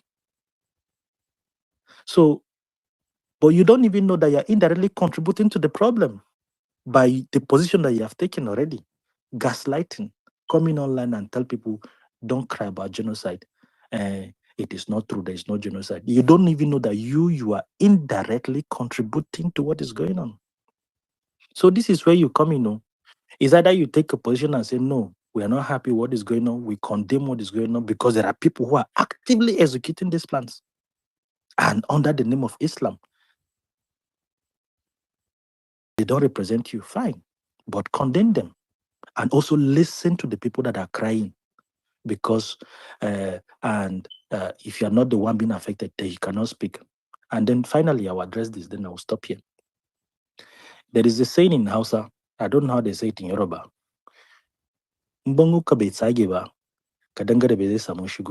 Which means if your wall is not broken, lizard will not have access to your house. Ask yourself, why is Arewa fertile ground for breeding extremism? Something went wrong somewhere. And I say this, and I will repeat it again. The government, Nigerian government, they are wasting their time killing these guys. That is just one of the ways to slow them down. But these guys are coming from somewhere. There is something, there's a system that is producing them in Arewa. There is a structure, there is a ground that is fertile. Yes, I see your hand. The ground is fertile for producing extremists.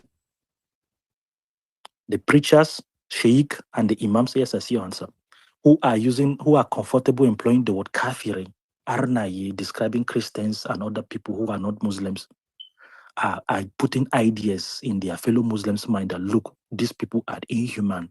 They are not humans. You have the right to destroy their life. You have the right to take their land and all those things. Those people are the one breeding the terrorists. As long as we have 12 million Almajiri on the street, they are size pool of recruitment for radical imams and bandits that will take them and put arms into their hands. As long as those people are still available, the government can kill as many as they want today. They will still be there. I stop here. All right, thank you very much, Dr. Croc, for your submission. So I wanted to make sure that I heard what you said. So you're saying that the Nigerian government is wasting their time killing these people. Is that what you said? So I will know how to respond. Yes, I said they are wasting their time killing them because there will be more recruitment as long as they don't go to the source of what is producing them. Do you want me to clarify that in 60 seconds? Or okay. You said 60 seconds. You yes. know me and time, Yeah, right? okay, I'll not talk more than that. It's simple. If your house is infested by mosquitoes and you want to kill them, you choose to either use mosquito coil or to use mosquito net. You are wasting your time. You have to go to the gutter that is producing them when they are laying eggs and dry it off.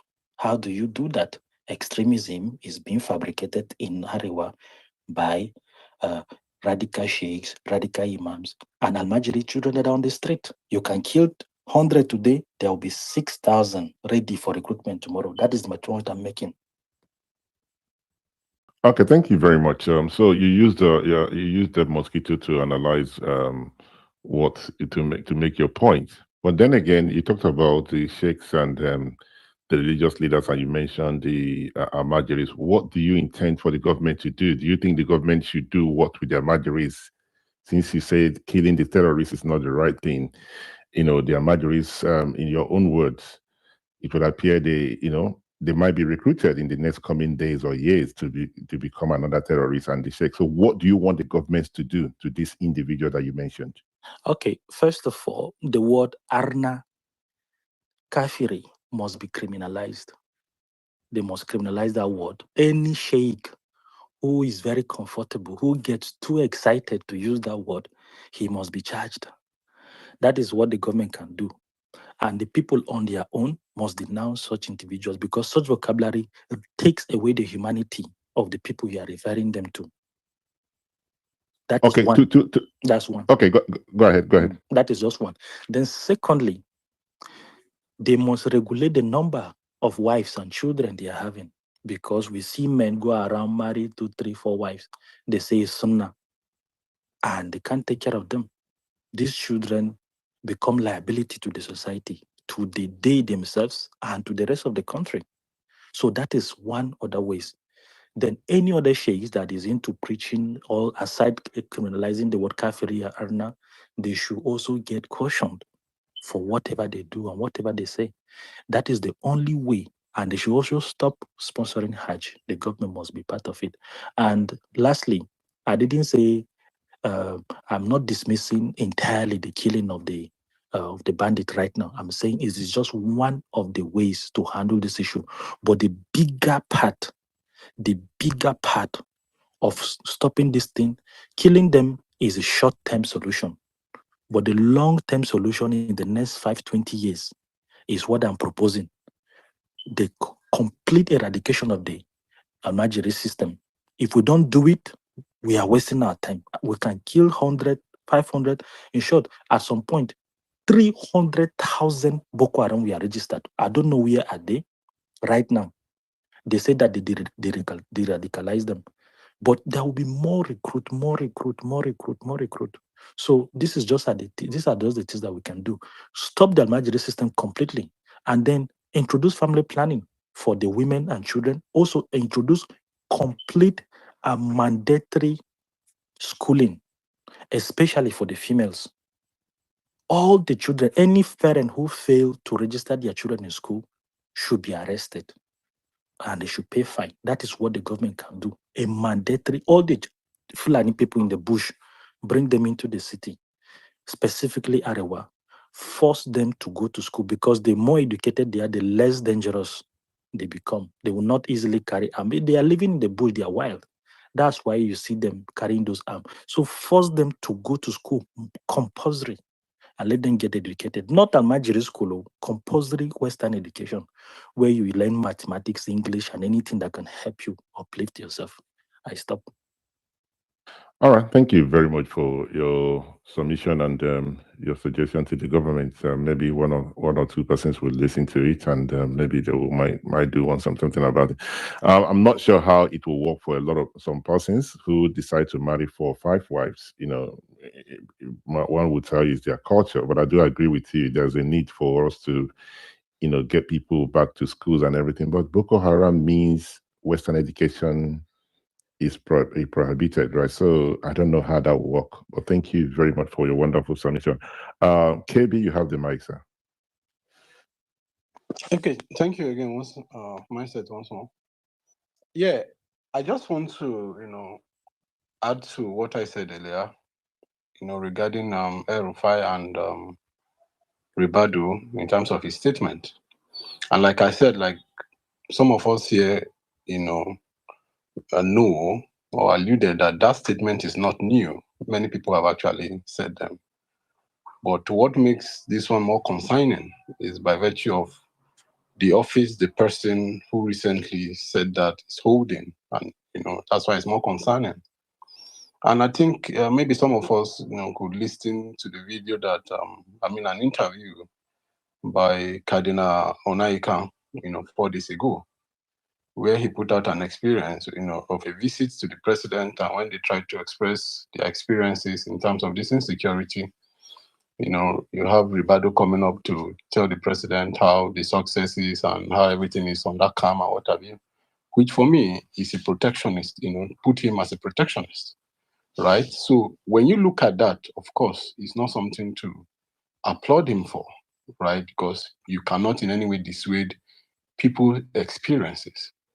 And like Yusuf tried to actually spoke about Malam El-Rufai being known to have, paid ransom to terrorists in the past. I don't like to be political with security issues. And I always say it, that when it comes to security matter, we must try as much as possible to be, apolitical. You might not like the person, but just say it in the context is. El-Rufai, in his submission, if we remember, the records are there, said, as a governor, he noticed crisis in the southern Kaduna, set up a committee to look at the root cause, and found out that the crisis at that point in southern Kaduna is an offshoot from the pre-2011 election crisis, which led to loss of life by the Fulani herders and their kettles. They traced them because they keep coming back for reprisal attack, and they found out that this was the problem. Haven't engaged them, they said, they have forgiven the loss of life. However, their kettles should be repaid, and they went on to pay. I even compensate some. So when you look at this situation, it's rather more specific, right? That yes, there might be crime here and there, but all of them couldn't have the same cause or root cause. So when you're able to trace ones that is civil, agreed, government can address it. They have communities that goes into crisis, and it is government responsibilities to identify what the root cause is and see how they bring peace. Now, when you now have criminals, terrorists, without any cause, no cause for anything, take up arms against the state. These are terrorists, identify terrorists. You cannot be negotiating. So why you might not like El-Rufai, and this is not me speaking for, I don't know him, I don't have anything to do with him, but I just feel that as a people, if we want to address issues, we must be very honest with ourselves rather than losing it politically. And that is the truth for me. Thank you very much, myself. Thank you very much, KB, for your submission. On that note, I'll pass the mic to Adebayo. Adebayo, you have the mic. Good afternoon, sir.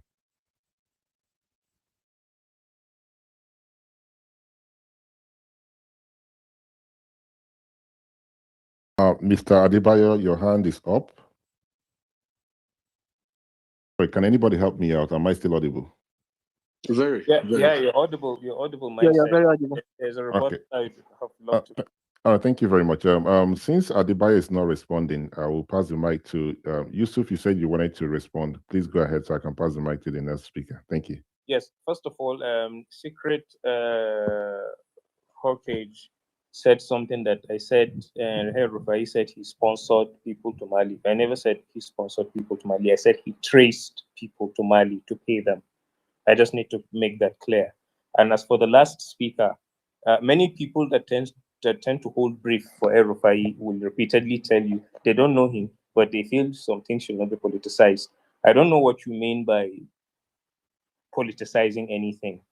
While he was in power, what he did is, if Stephen Kefas was here and many others, there would be an attack where people will be killed in numbers, tens. And then the next measure that will be taken is to clamp down on anybody that speaks about the massacre. He did that in Kaduna State. If Professor Chidi Odinkalu was here, he will give you an idea. And I usually say the Professor Chidi Odinkalus are the cats that had multiple lives. Otherwise, they wouldn't be on the surface of the earth now. Many people were on exile. They only came back to the country not long ago. Many people spent a long time in jail. The reason is because he had the ability to shut down the massacre. What happened in Kaduna is as bad, and if not worse, than what's going on in Benue and Plateau. So many people don't know that. At a certain point in time, he created himself into a certain image. Of course, not long after he left office, he was in a church in the southeast or the south or southwestern part of the country. So there is a picture of himself he has sold to the world. An example is part of his aids. You see somebody there's a Yoruba man, you see somebody there is Igbo, and then he posts a lot of write-ups about him with Yoruba names and Igbo names. So the victim of a situation will tell you more. And the unfortunate story you are giving, it seems you don't have a grasp of it. The post-election violence that took place, you keep making reference to Southern Kaduna as if the Christians that were killed in Kaduna and Zaria are not human beings. It was a violence that erupted and there were mass killings everywhere. Buhari lost election in 2011. Now you would ask yourself, with the killings in Gombe and different other parts, why is it a particular sitting governor alone that took the responsibility of picking one side and then tracing them to Mali? And I've told people, I said that part of Mali, wherever he traced them to, whatever intelligence he gathered to get there, basically is the base of the Lakurawa that are currently massacring people across the Middle Belt and are heading down to Kwara, heading into the southeast. So there are a whole lot of things. And somebody will tell you that they have charged him, they have investigated him and his son. Who told you that he has ever been investigated in that regard? So the same stories he churns out, most of the people that hold brief for him will tell you that I'm not even from Kaduna State. I don't know him, but I just feel this, I just feel that. There is what he sits down to sell to people. There is what the victims in Kaduna State knows. What exactly it is that is political with regards to assassinating a Christian monarch and converting the place to an emirate. What is political about it? What is political about killing people and then arresting their elites and throwing them in jail so that they don't speak? What is political about taking Stephen Kefas to jail and locking him up for months? What did he do? Simply because he said, this is what happened to my people.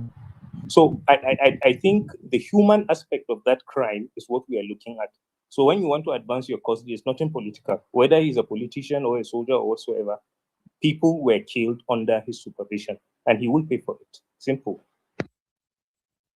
All right, thank you very much, Mr. Yusuf. I would like us to come back to the topic. I know there's no way we have this conversation without bringing others, into it. But the terrorists are our brother. That statement was made by the NSA. Only if there's anybody who understands Hausa better than those who have interpreted it, who would explain to myself and every other person on this platform that the NSA didn't say such a thing. Sorry, PO or nothing. Can you please mute your mic, sir?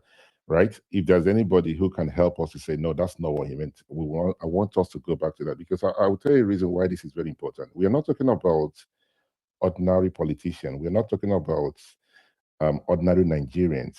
We're talking about the National Security Advisor, right? Whether we want to accept it or we want to throw it on the, in the bin, this carries a lot of weight, right? Terrorists are going around killing people from every part of this country. The other day, we saw a video from Kogi State where people were kidnapped. Zamfara State, Borno State is like everyday thing, Ondo State, or every part of this country. Then there's another video from the southeast, I think it's Enugu State. It's Enugu State, Ebonyi State, one of those states. So nobody is safe. Every part of this country is being affected. And people want solutions. How can we stop these killings? What can we do as a people to move freely? What can we do as a people for people to go back to their farms, so we can be able to have a Nigeria that works for everyone? Now, having the national advisor, national security advisor, saying, quote, that these people are, our brothers, and one cannot cut off his or her hands if there's a problem with the person's other part of the bodies and everything. You cannot do such a thing. I do not think personally, for me, it sits well with me, right? Because no normal human being in Nigeria will look at what we are going through, said, okay, these guys are our brothers. So I do not know the reason he decided to say it in Hausa. Only himself and those around him would explain. But I do not think that statement should come from someone, who is in charge of the security of this country, right? So if there's any other person who would like to contribute on the topic that we're dealing with, please do raise your hand and I'll pass the mic to you. I don't want us to digress. I want us to stick to the topic. Secret Hawkage, you have the mic, sir. Thank you very much. Good evening once again, everyone. I just want to chip in a little bit of something. The statement by the NSA, imagine today I know a terrorist in my area. The consequence of his action, of what is called the Nigerian action currently. Imagine I know a Fulani terrorist currently that is currently terrorizing individual, kidnapping, and whatsoever. I report him today to the authorities, to the rightful authorities. After reporting him, for some while he was being taken to jail, being kept for period of what is it called 3 to 6 months or 9 months, then being released. After he is being released, coming back to the same society to live with me, knowing, and there's no way, he must definitely find out that someone snitched him from the what is it called, from the community, coming back to live with me. We are now living together. Definitely, you know what is called an eye for a head. That is what he's definitely going for. So how do they expect us? These are the reason why Arewa we are always what is it called, keeping short about terrorism. That's just the sad reality.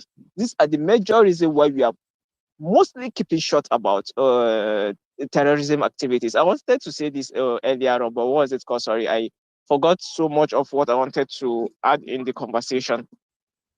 So this is why you see most of the time in Arewa, we can't come out freely with our to boast out that okay, report and criticize terrorism, because you know that when the consequences is coming back, it will climb back. If they got punishment of 10%, they are coming back with 100% full force on you. So is this what the NSA has reduced us to? He has what is currently encouraged us to continue keeping quiet about the terrorism activity going on in our society, and that's just the sad reality. This is what is called one of the disadvantage of one of the disadvantage currently we are facing Arewa. He has currently destroyed our morale in raising alarm to terrorism activities. Now we live with them, we just keep quiet. By okay, I just accepting since the NSA has already declared them to be our brothers. It's a family issue. Because you know that definitely when you report these individuals, they will come back. They will come back to the society. You continue to eat, sleep. Then someday they will get to pay you back by cutting off your head 100 times. Most of us won't deny the fact. So many of us, what is called in the rural communities in northern Nigeria, knows where these individuals are, but we can't come out to say it. That's just the sad reality. Because of all these consequences, we know who have been leading us almost for some certain amount of times. So I just don't know. We coming out on media and always advocating. I just don't know. But we seriously need to stand up and do the right stuff. How this NSA is incompetent, or they should do something about him. If they want to compensate him, they should compensate him with another appointment. Maybe ambassadorial. The NSA and also the Minister of Defense for State, or maybe ambassadorial nomination or stuff like that. They should put some people we know that they will be able to see live action. When you report, the individual you report, they've done every findings. They found them guilty, they will kill them. Then secondly, so I don't want to digress, but okay, mindset, I don't want to upset you. So please, if you later, if you can call me again, I would love to engage Zaria Yusuf based on Southern Kaduna issues. Please, Zaria Yusuf, when you are reporting, report 100 by 100. I live in Southern Kaduna, lying Jama'a. We've been was it confessed. We are Hausa individuals. Whenever these Fulani people do their attacks, you come back 100 and what it's called and drop the annoyance. Those in Southern Korea come back and drop the annoyance on us. We don't report because back then we were not having media till date. How many people from Southern Kaduna, how many of Kafancha individuals have you seen currently on media still reporting all these issues? Even on Facebook, you know of Kachia issue. We were chased out of Kachia. We ran away middle of the night just to save our lives. Please, we should try our best when we are being what is said almost every time on media. We should come out with 100% of the truth of the news, not just to bring out to make the news always look one-sided. Thank you very much. All right, thank you very much, Secret Hawkage. I think I had this conversation about Kaduna State, but if there's a need to revisit it again, we probably will have Kaduna State in focus. Yourself, Mr. Yusuf, and every other person should get yourself together. Then, I'm quite happy to make that happen. Then I would like to hear it from your side and hear Mr. Yusuf's side. But there's something you said which is very, very disappointing because if you say, please correct me if I'm wrong, that you know where these people are, but one cannot report it because nothing can be done, then this is the problem. So we know, you know where these individuals are. Those who are killing people, those who live from their area and going to the bush, and take people to the bush, kidnap youth couples that have not committed any crime, make the government look so bad and everything. And people know where these guys are. Why can't people speak about it? Okay, you don't want to go to the NSA. I believe there are others that I believe you can reach out to, right? To say, hold on, guys. In my community, I've seen some movement that is I'm not comfortable with these individuals. I don't know who they are. And for every now and then you see them bringing people to the bush. You need to speak to somebody. The idea that we know who they are, but we're not doing anything with it, is not helpful. I believe if truly you know where they are and you don't want to be seen as somebody who, if your family will be put at risk, there are some persons you will reach out to. And I want to believe that the government will want to work with you. Maybe the NS, not the NS. You can reach out to some other individual who work with this government, because we need to get rid of these people. I do not believe there's anything like amnesty. I don't want to believe that. I believe that we need to get rid of them. And you know where they are. Let the government go there and get the job done. And people can help out, people like yourself, right? So please do reach out to those you think can help, but do not put yourself in danger as you're doing that as well. Thank you very much, sir, for your wonderful submission. I will come back to you. I see you raise your hand. Do you want to respond to what I said? If not, I'll pass the mic to the next speaker. Yes, Thank I you. want to please. Can I? Okay, for a minute, please. We do have quite a number Thank of you very persons. much. Obviously, we so many of us know where these guys are. That's just the sad reality. I won't be hypocritical about it or stuff like that. But who can? In my previous submission, I said it during Salah. There was a time I went to Nasarawa State during Salah. The entire hotels, I escorted a friend of mine who was doing masters at KP State University. Then we could not see a single hotel. And these guys that came out of bush to rent all these hotels, they were not the normal guys that you always see, the normal Fulani guys, headers going around chasing cows and other stuffs every day. Wallahi, even the entire agency, are you telling me that they were not DSS officials or police that saw these individuals, saw the activities they were doing? They started fighting themselves, almost killing each other. So are you telling me that they were not, security individuals that are aware of all these stuff? It has been happening, it started happening almost getting to 10 years back till date. They are aware, but they won't look, you just pay the price. Okay, let me give you a scenario. There was a guy I was suspected to be a Boko Haram member. What was it called? Because the way he so much idolized Sheikh, at this Wuse market site, the guy who does POS at that Total Fleet Station at before Wuse Market, that one. Who will you tell that this guy, you are even suspecting this guy is a Boko Haram member? At the end of the day, when investigation is as easy as, okay, DSS will just go and do their investigation. If he's not, they release him. But if he is, but so once he is, once he's not, you are in danger. When he is, you are still in danger. Let's just be realistic. Nigeria is a banana republic. Everybody should just continue living with the little piece they can live with. Thank you.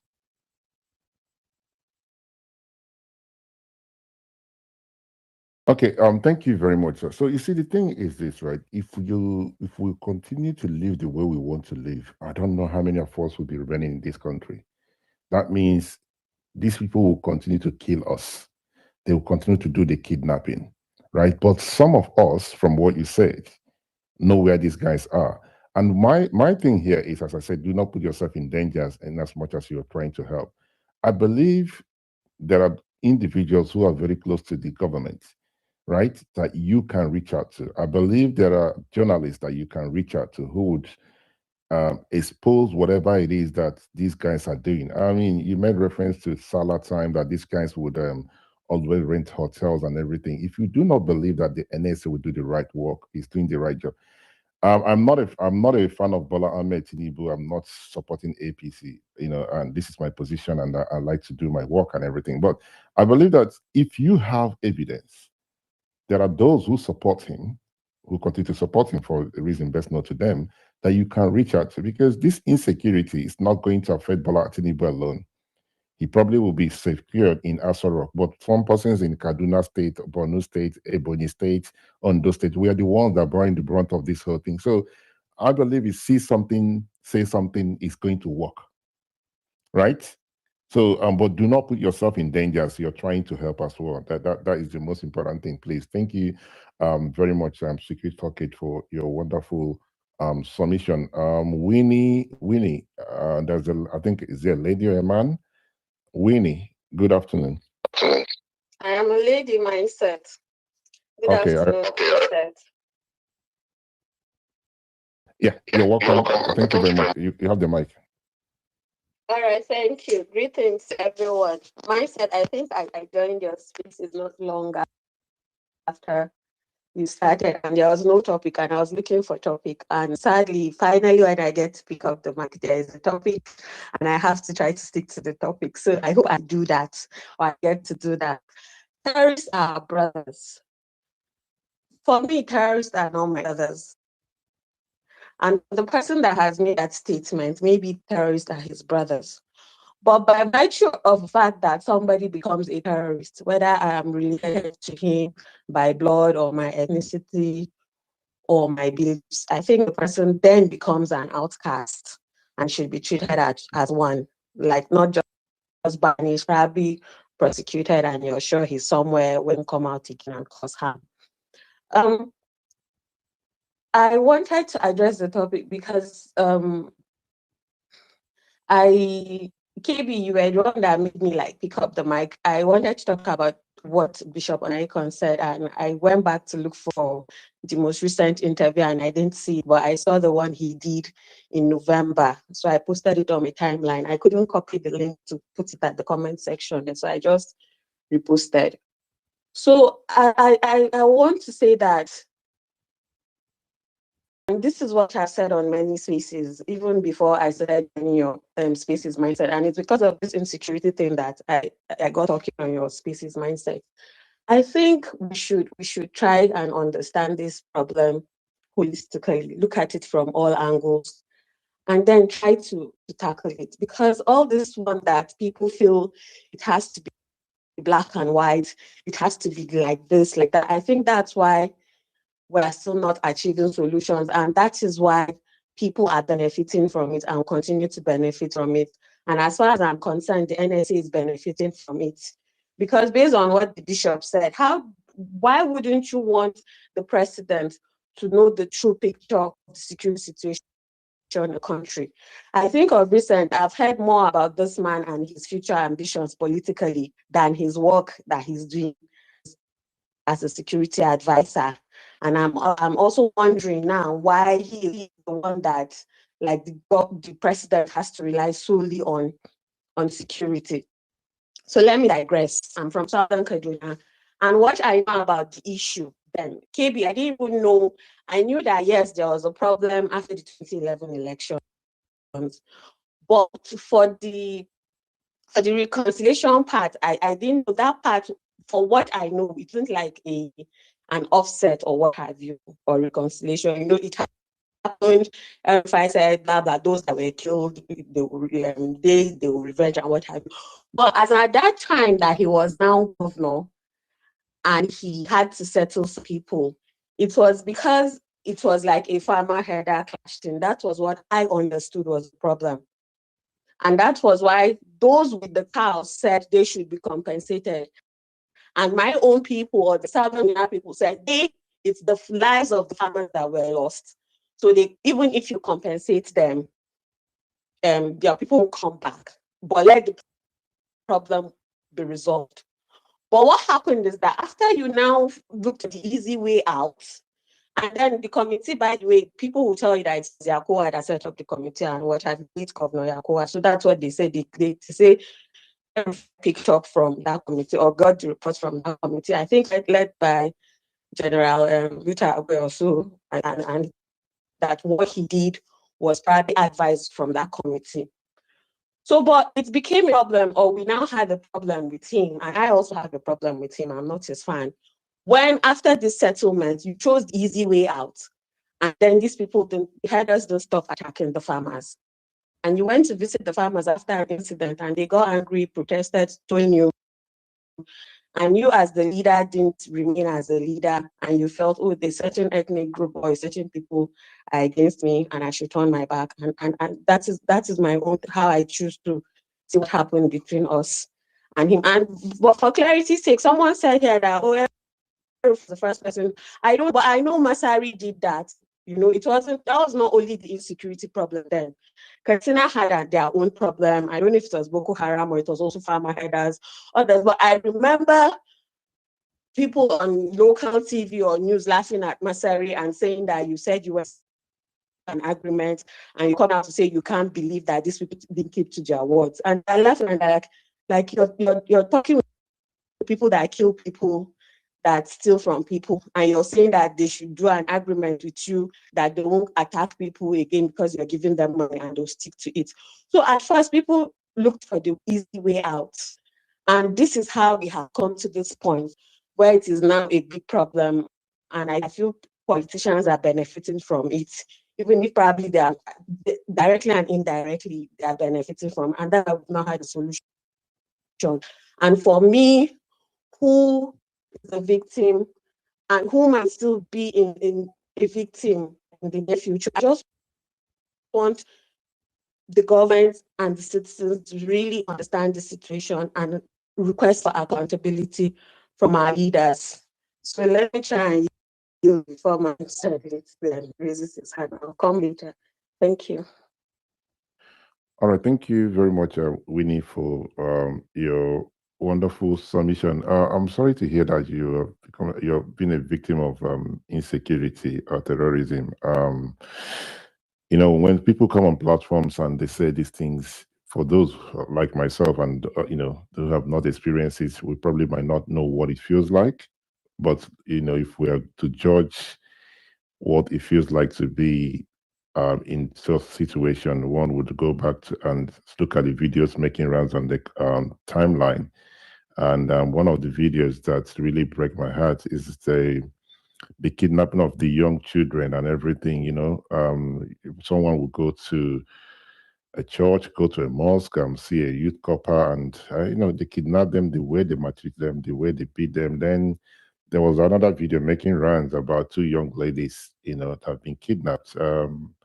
They've been there for a while now. So imagine putting yourself in their position. Imagine being their family member, right? And after this, somebody will want you to believe that the individuals who have done this to these people are your brothers. I don't know. I don't know how somebody would want to accept that. Okay. And hopefully, the government would do something about it. And you know, in terms of some of the things you said, I would like to respond to one.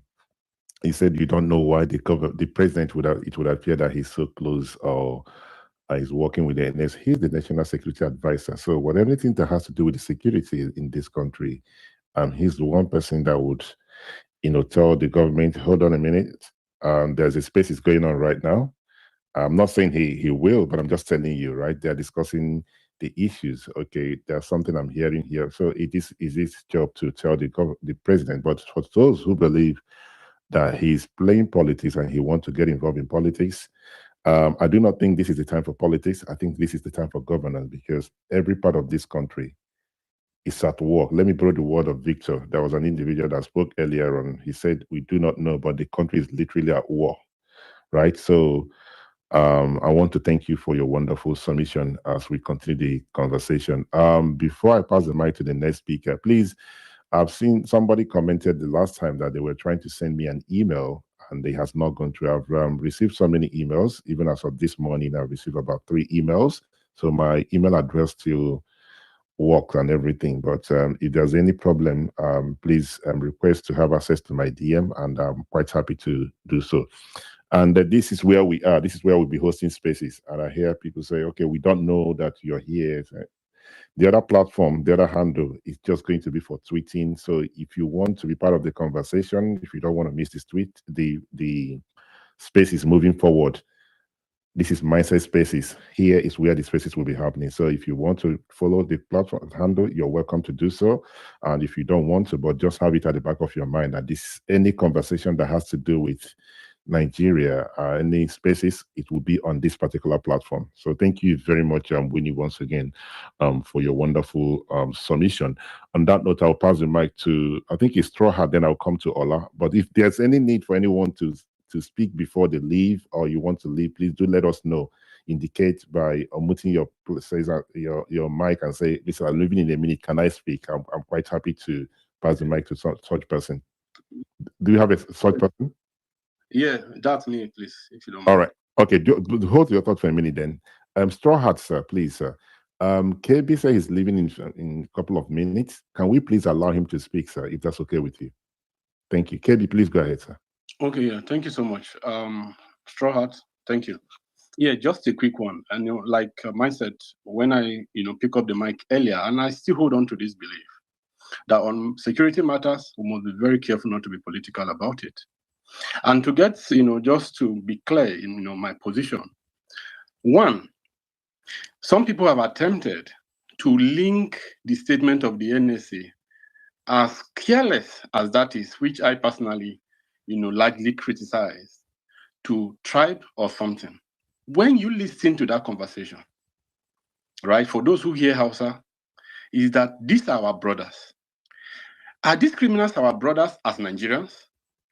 Are they our brothers as Muslims? Are they our brothers as Fulani? Are they our brothers as Northerners? Because the NSA is all of this. One, he's not. These criminals are not my brothers as a Muslim. They are not my brother as Nigerians. Nor are they my brother as a Northerner, because I'm not a Fulani. And I believe that's how it goes, for many people too. Now, but is that statement careless? Should Nigerians see that statement conveniently to think that it's okay to say that an NSA, a national security advisor, that represents or that advises the president on security matters that affect all Nigerians, regardless of tribe, religion, or region, should now stand on that ground to say that they are our brothers, owing to the damage these criminals cause? Let's look at security issue for what it's worth, right? It is condemnable and it must be seen as such. Secondly, thank you, Winnie. And like I was talking on the part of El-Rufai, not defending, and that's what it is. I like to look at issues based on its merits, right? Now, Yusuf have talked about different incidents. My position here was not in any way to discount other experiences, but if there are 100 insecurity problems, possibilities that the root cause to all of those insecurity cannot be the same, and they must be investigated, dug into, and identify it, and take different approach to addressing it. That's the point I'm making, right? So, of course, he might have done so many other things, and that is the danger of attributing crime to identity, because where we are supposed to put pressure, some people will feel, through emotional blackmail, will feel resentment to, held back. And if you listen to Winnie's position, which is very poor leadership, that perhaps because of the criticism method on El-Rufai and the way he had picked it, maybe because people see him as Fulani and what have you, might have led him to demonstrate in that manner, which is bad. So you see that when we look at insecurity for what it is, regardless of tribe or religion, all of us can come together collectively and stand against it without anyone feeling, being hit or being attributed to, his group being responsible, even when in reality they don't support such crime. This is the danger. We create a bigger problem doing so. Why, some people benefit, like she rightly said, it becomes political in that sense, and some people will naturally begin to benefit from it. And so we must be careful when we discuss issues around security and pipe our emotions down. Thank you very much, Mindset. Straw Hat, God bless you for the opportunity. All right, thank you very much, KB. Straw Hat, you're not raising your hand anymore. Should I pass the mic to the next speaker, sir? No, I'm here. Okay, please go ahead, sir. All right, so wonderful submissions all around. Good morning, good afternoon, good evening. Terrorists are our brothers. That's a very strong one. Okay, but the main character that I believe is on the table today is that of the head of the NSA, Nuhu Ribadu. It's a very complicated one. For one, I'm also of the opinion that we do not need to let emotions guide whatever it is that we are saying. We have to look at data raw as data is and criticize openly what exactly we are saying, call black, black, call white, white, without talking too much. Who exactly is Nuhu Ribadu? We know Nuhu Ribadu from when he was the first, should I say, leader of the EFCC. He did some good work, including exposing Ibori. And then he was somebody that took the part of El-Rufai, made some kind of statement. I don't know, these people, as even as they are very close friends, they have a way of causing a disruption that tends to shake everywhere. He came out and said the Nigerian government since independence has looted $380 billion. And it caused an uproar in Nigeria because that was money that could have and should have changed the lives of everybody. So he caused that disruption and everybody was wondering. And unceremoniously, you all know what's happened. He was let go of in EFCC. He was dismissed from the Nigerian police force, where he rose to the rank of is it not Assistant Inspector General? He was dropped, I believe, by Michael Kiro. So El-Rufai has been that type of personality. I do not know why Tinubu brought him. This is the second controversial part of him. With Sorry. Apologies, Straw Hat. You meant Nuhu Ribadu, not El-Rufai. Thank you very much. Thank you so much, No Ribadu. I'm so sorry. I switched their name. So No Ribadu. So coming to the controversial part of him, with respect to everybody, I know what I'm about to say is a bit sensitive, but I'm just trying to explain my own thinking, my own mindset. This terrorism case has majority of the time be linked to the Fulani ethnic clan. And we know that Nuhu Ribadu is a Fulani man. But then in fairness to him, we saw him late last year. He was in Kaduna, he was in Niger. He held a lot of conferences before Christopher Musa became Minister of State of Defense, in which he spoke strongly about the killing of terrorists, and he showed pictures of terrorist leaders that had been killed everywhere, and he spoke strongly more about the only good terrorist is a dead terrorist. He made a lot of statements. So at a time, I don't think we should give a dog a bad name and crucify it. I think there's something about the corridors of power that no matter how your white is, when you get in there, you still have to have the handshake with the devil. And this leads you to make some certain statements. Whether we like it or not, the environment in which the best of the best they are working in Nigeria today is highly compromised. The military is compromised. The religious clerics are compromised. The community that even our own beloved people live in is compromised. Everywhere has been compromised. It is very difficult for us now to tell who is a wolf and who is a sheep. That is why maybe at a certain time when you take a look at the military and you start asking yourself, why is it that they call them and the military don't come till the siege being laid by the terrorists has been done? Why is it like a gentleman put out there, Sheikh Gumi, in the comment section, it says Sheikh Gumi said that the bandits are heroes that are watching over the jungles.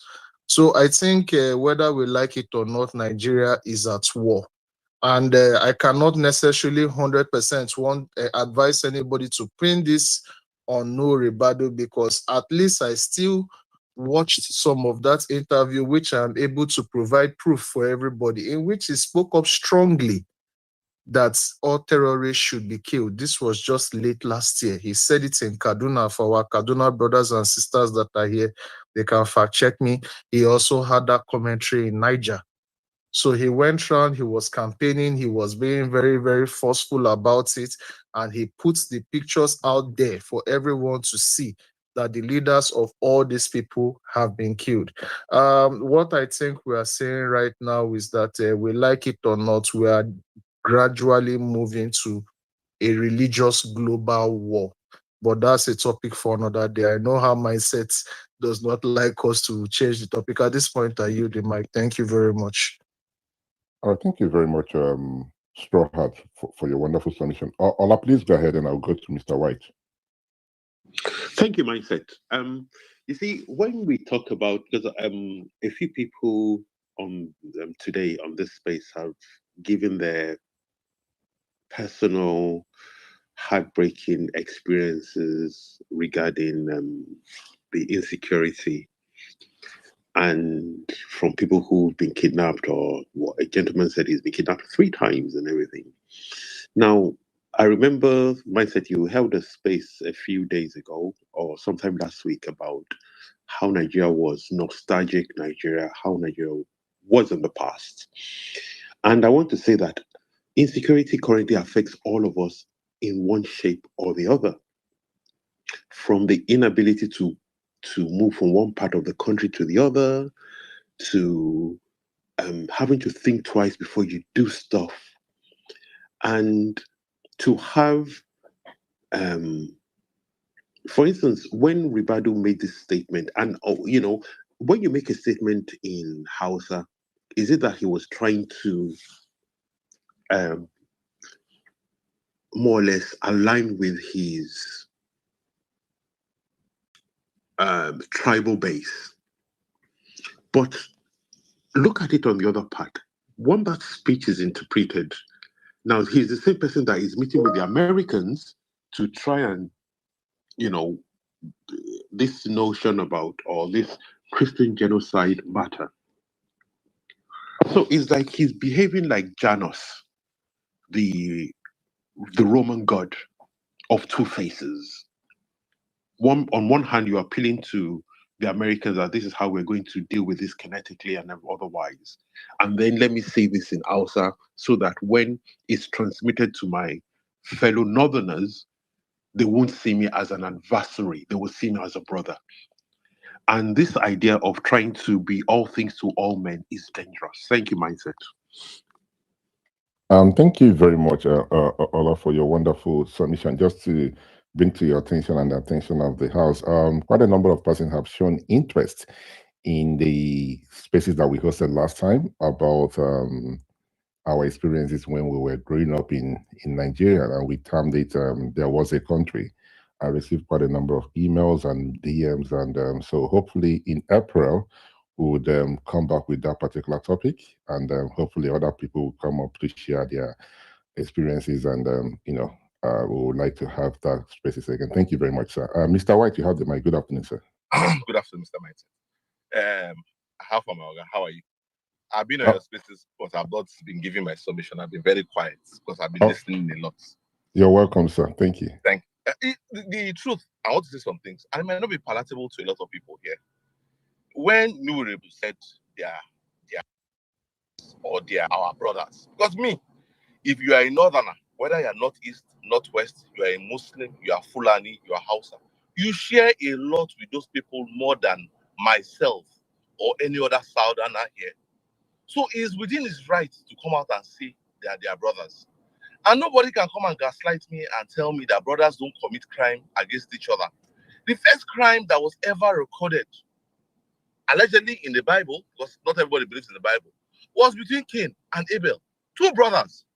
One was jealous of the other and killed the other. So nobody can come and tell me that brothers cannot commit crime against a brother. For Nuribas to come out and say this, he has information, he has seen things that did not go well with him, and was able to say it confidently. So this idea that people are trying to tell us that, oh, they are not my brothers, they don't think this way, they don't think this way. If that's not the case, then we shouldn't be having this issue. This looks more like a family affair to me. If you are from the northwest or the northeast, try and meet up with these people. Try and call them out, because somebody on this space said something very vital and very crucial to us, that one of the reasons why he doesn't call out such things is because you can't tell me you see evil and you don't call it out because of what people will think about evil. It is worrying. It is very worrying, because it's like me telling you that the reason I'm not calling out somebody that's committed a crime against me is because of what people will think or what people will say. It makes no sense. Like I said, if he had come out to say that the terrorists are our brothers, he has reasons why he said it. And he didn't even say it in a gathering of 1 or 2 people. He said it in the gathering of not northerners, not in the gathering of southerners, not in the gathering of Nigerians. He was calling out names. He was calling out the regions where they are. So for we to solve this problem, these people have to accept that, yes, this is a northern problem. How do we solve it? This idea that you want to push it to other Nigerians, and when other Nigerians try to complain about it, want to paint it as bigotry or one way or the other. No, there's a reason why stereotypes exist. I don't go to the stereotype because it is what it is. We have to call it out as what it is. Then we can now solve this problem. This idea that you are trying to frame everybody as, oh, we are one Nigeria, and at the end of the day, when we have a problem, you now tell us, oh, it's a southern problem. But this is a northern problem. This has been going on for the past 25 years. And I said something on the space earlier. I said, we had one terrorist group, and this group has multiplied to over 25. Not me, is what the NSA has said. We have had Rukarawa, we have had a lot of ISWAP and ISIS that have multiplied into different cells all over northern Nigeria. I'll just put northern Nigeria just to be fair. But nobody wants to talk about it. But when somebody says, oh, they're our brothers, everybody's triggered. When they are killing people, nobody says anything. When people are dying, people are being murdered, nobody says a word. But just paint it in a certain direction and everybody's triggered. Everybody wants to say one thing. Everybody wants to absolve themselves. We can't build a country like this. If this problem is like this, everybody has to come out and admit their faults. Then we can go ahead and solve this problem. Mindset, imagine the trillions of naira that have been spent on this insecurity. After all these trillions of dollars spent on this insecurity, we still have out-of-school children. It's not like out-of-school children has reduced by over 20% or 30%. It increases year in, year out. That's to tell you that some things must be done, and these issues must be addressed fully, and we have to tell ourselves the truth. I'm going to commend Nuri Badu at least for having the courage to come out and say this, because a lot of people will come here and deny, no, they're not my brothers, they're not this. But Nuri Badu, with all the information, has come out to tell us at least the way we can see it. Then at least if everybody can accept this issue, let us sit down together, now address this issue properly. Not all this cover of shame, show of fame, we are hiding it, we are saying one thing, hiding it. We cannot build a country like this. If we continue this way, we'll just keep deceiving ourselves, and the inevitable will happen in the future. Thank you very much, Mindset. Thank you very much, Mr. White, for your wonderful submission. I do see the point that you're trying to make, but I wanted to look at it from a different angle, sir.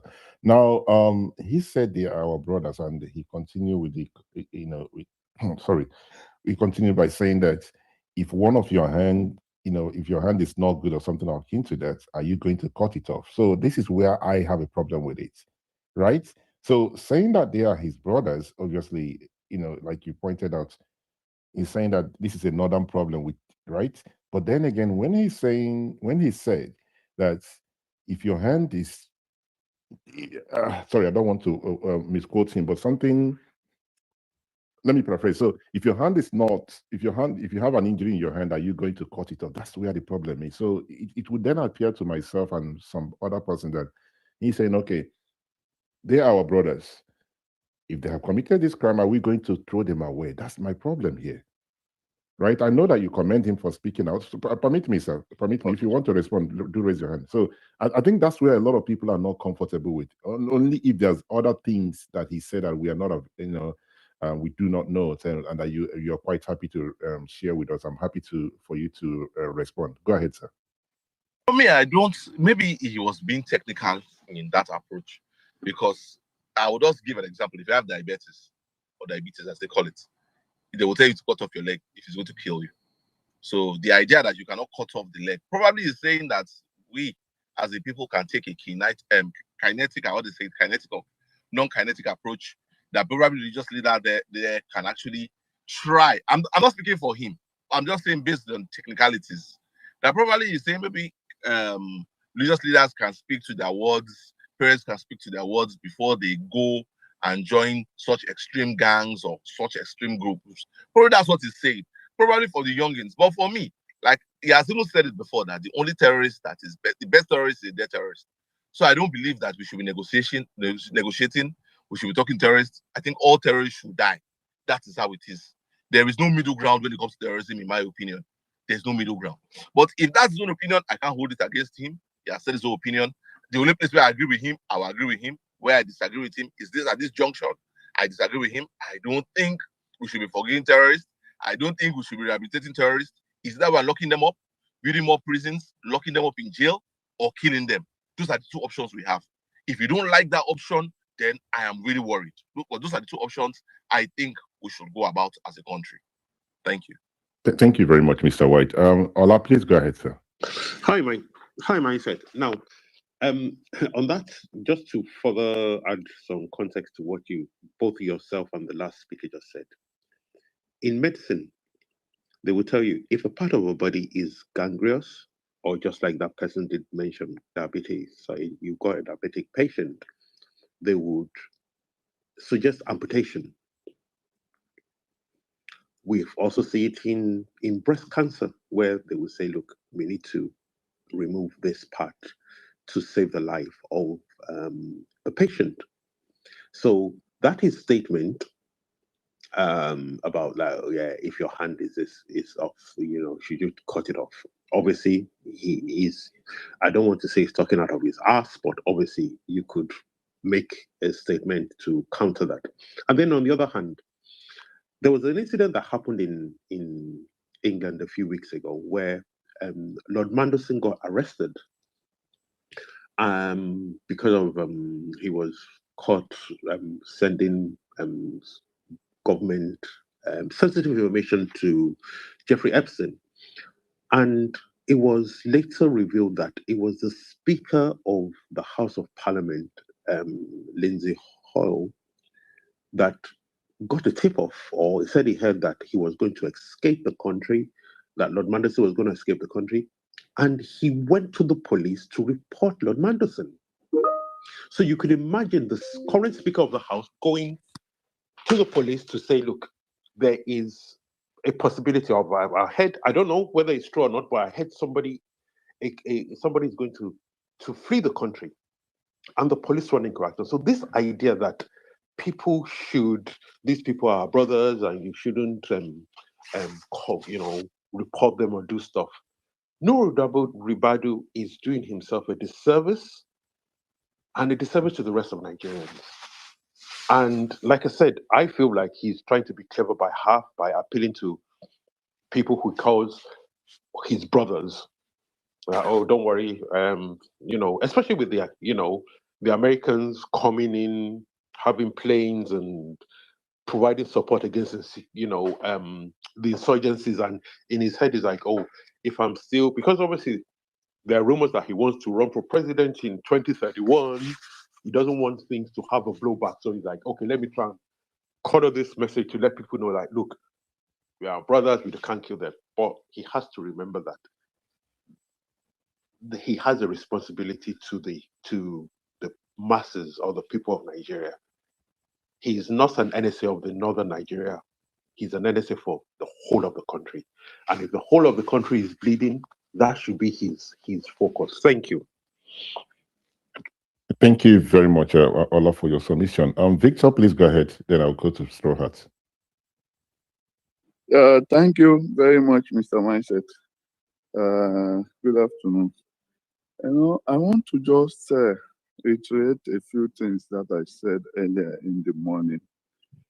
I think sometimes we get too emotional, and our emotion does not allow us to read the real message that we are passing through or that is being passed to us, so that reading can help us make an interpretation that will give us peace. You see, when somebody like Nuhu Ribadu makes a statement, he's no longer giving his personal opinion of an issue. He is at the doctrine level. He's giving an opinion of the government, which has been agreed at a strategic level of how to handle a problem. You know, the last time I told you guys that Nigeria does not have a problem of insecurity. Nigeria is at war. But at the strategic doctrine level, the government is not in a position to admit that. So what is the primary role of a government? The primary role of a government is maintaining stability, which is called law and order. And when you are at that strategic level, you will do what is called a ratio assessment. You will assess that, okay, we can live with 5%, we can live with 7%, we can live with 2%, we can live with whatever the percentage they have judged to create stability. And I think a lot of the population do not understand some of these things. If you listen, for example, to sometimes 2 years ago or 1 year ago, to the Director General of the DSS, he advised at the strategic doctrine level that the government should allow the people to defend themselves. But apparently, that was not a decision that was taken. A decision that is taken at the strategic level is that this thing can be managed as an internal crisis. And that is what Nuhu Ribadu is executing. So I don't know why people are angry with Nuhu Ribadu, or you need to have the capacity to look at what is the strategic decision that has been made at the level of doctrine. And that is what he is charged with executing. The General of DSS has a completely opposite opinion, which shares my opinion that we're at war. Allow people to defend themselves because only the people can win this war. But the government does not want to get to that level. And Nuhu Ribadu is simply expressing the opinion of the government at a strategic level. You know, I was on a space with some of my friends the last time, and I told them about Mexico. Mexico knew that they had a drug problem since forever. But at the strategic level, they have agreed to live with those people and manage it within the society. What did they do? Somebody followed America to go and kill somebody. And they had the whole thing. The whole society turned out of order. The president had to be flown into a ship for security. And then people who have died in Mexico in the last 1 week now, they're probably approaching 2,000 people. And everything has been this. So at the government level, it's not a personal opinion. We need to have the capacity to look strategically, think strategically, and accept that strategic distance. That the government has chosen a collateral percentage that they can live with. Because there will be no country if the government loses it. And it is the job of Nuhu Ribadu to make sure there is still a country. I don't know why this is difficult for us to accept. Your personal opinion don't matter. Government makes a decision at the strategic level. You have to execute or you have to leave. That is how government works. Thank you. All right, thank you very much, Victor, for your wonderful submission. I do not want to believe that our opinion will not matter because, you know, you have an opinion, right? And others have an opinion. The government, you know, the primary responsibility of any government is secure the safety and security of its citizens, right? So our opinion matters, because even those who voted against this president, against this government, it is the government responsibility to protect them. So our opinion matters. The government of the people, for the people, by the people. That's what democracy is. But I do understand the point that you were trying to make. But here lies the problem. You use Mexico as a case study here, that they have decided to live with it. I do not think we as a country would, I do not think we should decide within ourselves, or the government should decide that the best thing for us to do is to live with this insecurity. I will tell you why. When this thing started, it looks like we only have Boko Haram. I think it was Mr. White that mentioned so many other names, right? Now, before you know it, they started moving from Boko Haram, Hakrua, what have you. There are so many names we don't even know, right? So if we continue to say we are going to live with it, I am not saying this to scare anybody. You see, this thing started in the north, right? Gradually, we see what's going on in Kwara State. We see what's happening in Kogi State. We see it's happened somewhere in Ebonyi State. It's coming south.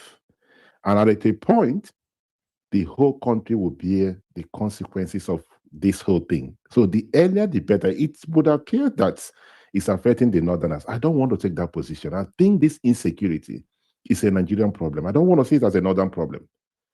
It is a Nigerian problem. And until we address this as a Nigerian problem, then believe you me, if you tell somebody 5 years ago that at a point in a state, in a place in Kogi State, that people will literally be kicked out of their communities, they will say, no, don't worry about it. It's only happening in the north. If you tell somebody that in Kwara State, people will be kicked out, the place will be deserted, and somebody say, you're talking nonsense. You don't know what you're talking about.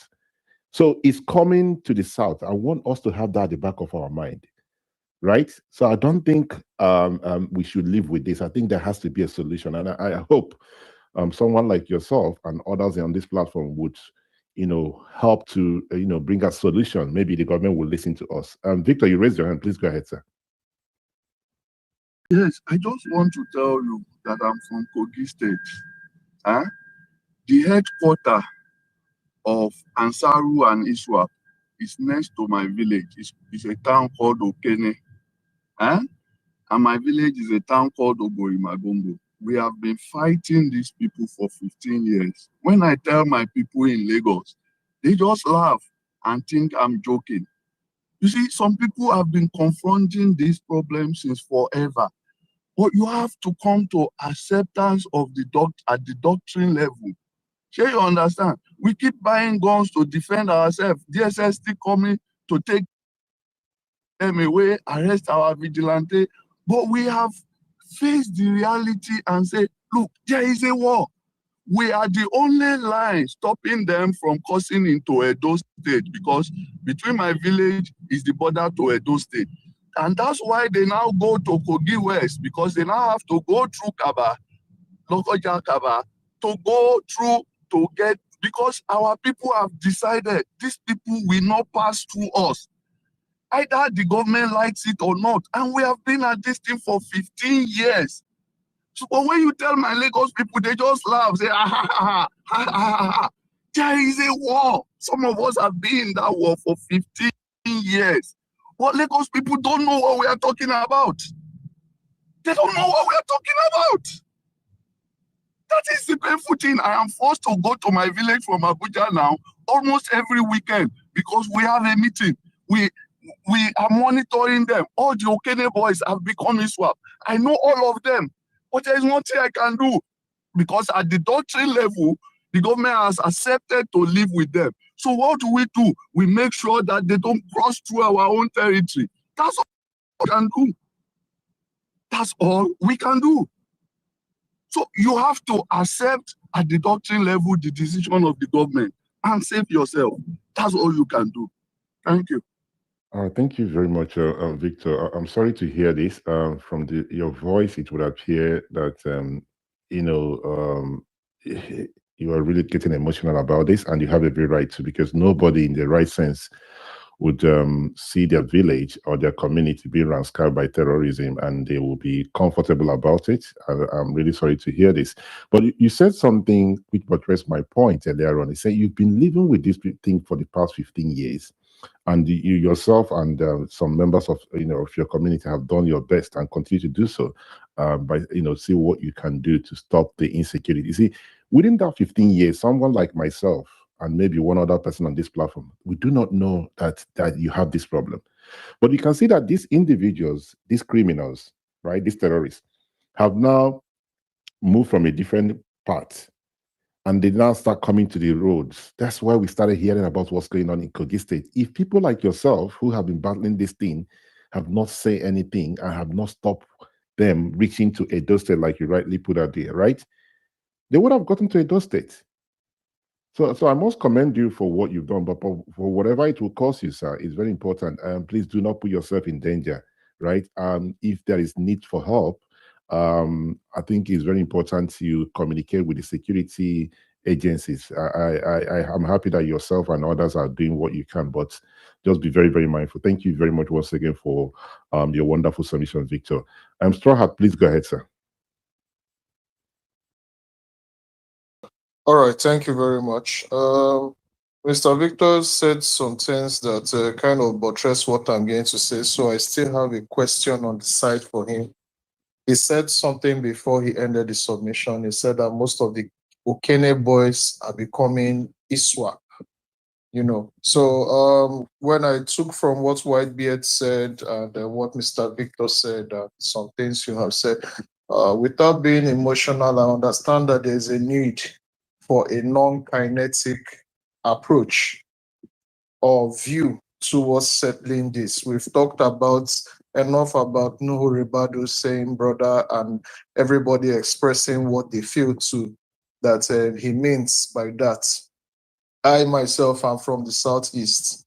Even when Nnamdi Kanu and IPOB were running rampage, I wouldn't have liked to have seen them all shot up and killed, because I kind of know what they are fighting for. For those that are Niger Delta or that can relate to the struggles of Kensaru Wiwa of the Ogoni people, whenever it seems that your ox is God, you know how to defend your own people. So it brings a question within my mind that what exactly is the cause of the radicalization? I don't know if Mr. Victor can share this light. Maybe this is a piece of the puzzle we are missing in the far-reaching north. What exactly is the cause of the radicalization of our youth? Because I understand that these people, I don't want, maybe there's some child soldiers, a 12-year-old boy, an 11-year-old boy with guns to be shot and killed.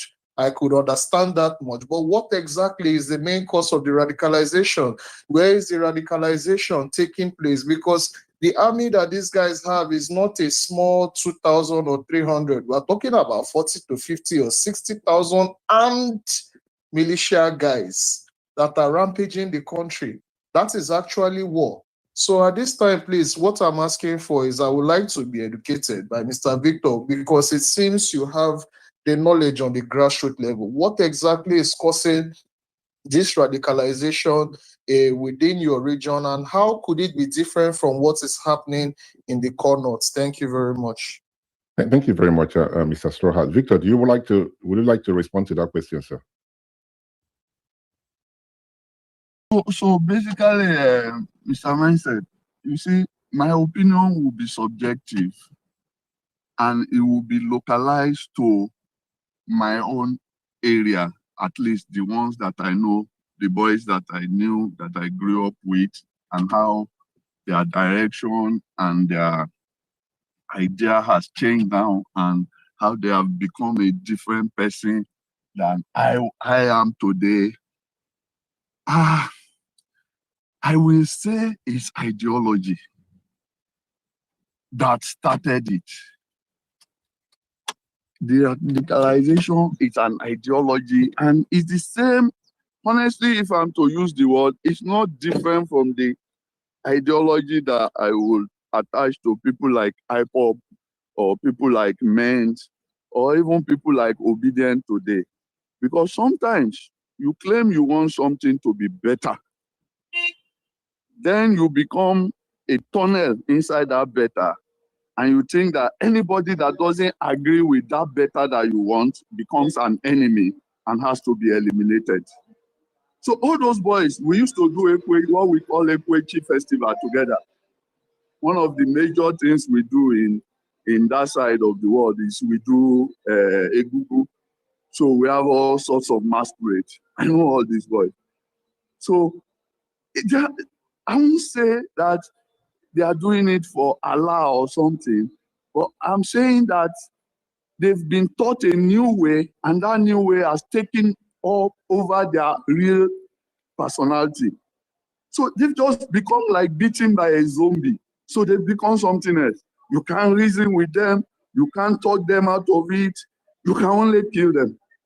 Unfortunately, you can't talk them out of it. So you can only kill them. That's the only way, because they have gotten to zombie level. So trying to reason with them, honestly, is not going to happen.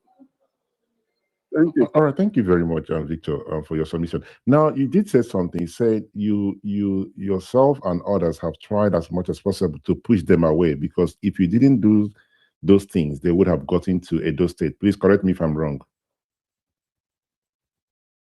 Now, my village is the border. If you pass my village, you get to where it's called Ibilo Langpese. That's Edo State. Edo North. Yes, thank you very much. So if it's safe to share with us, please. If not, if it's something you don't want to share publicly, I would understand that as well. So what is it that you guys did, to move them away from not reaching to Edo State? What did you guys do? Because you say this. So basically, my town is lucky. We have always been among enemies. We are a Yoruba tribe located in Kogi Central, and every other person has been, they are like 90% of the population of that center are other tribes. So we started joining the military long time ago, and I can say that 40 to 50% of my community are military people.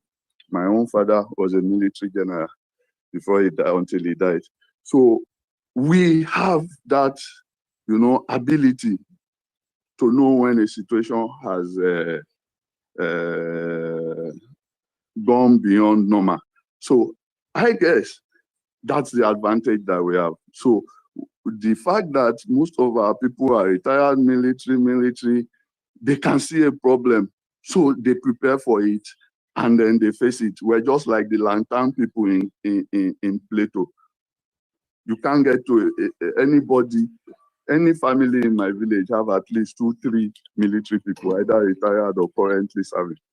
So that is what I would think is our advantage, nothing else.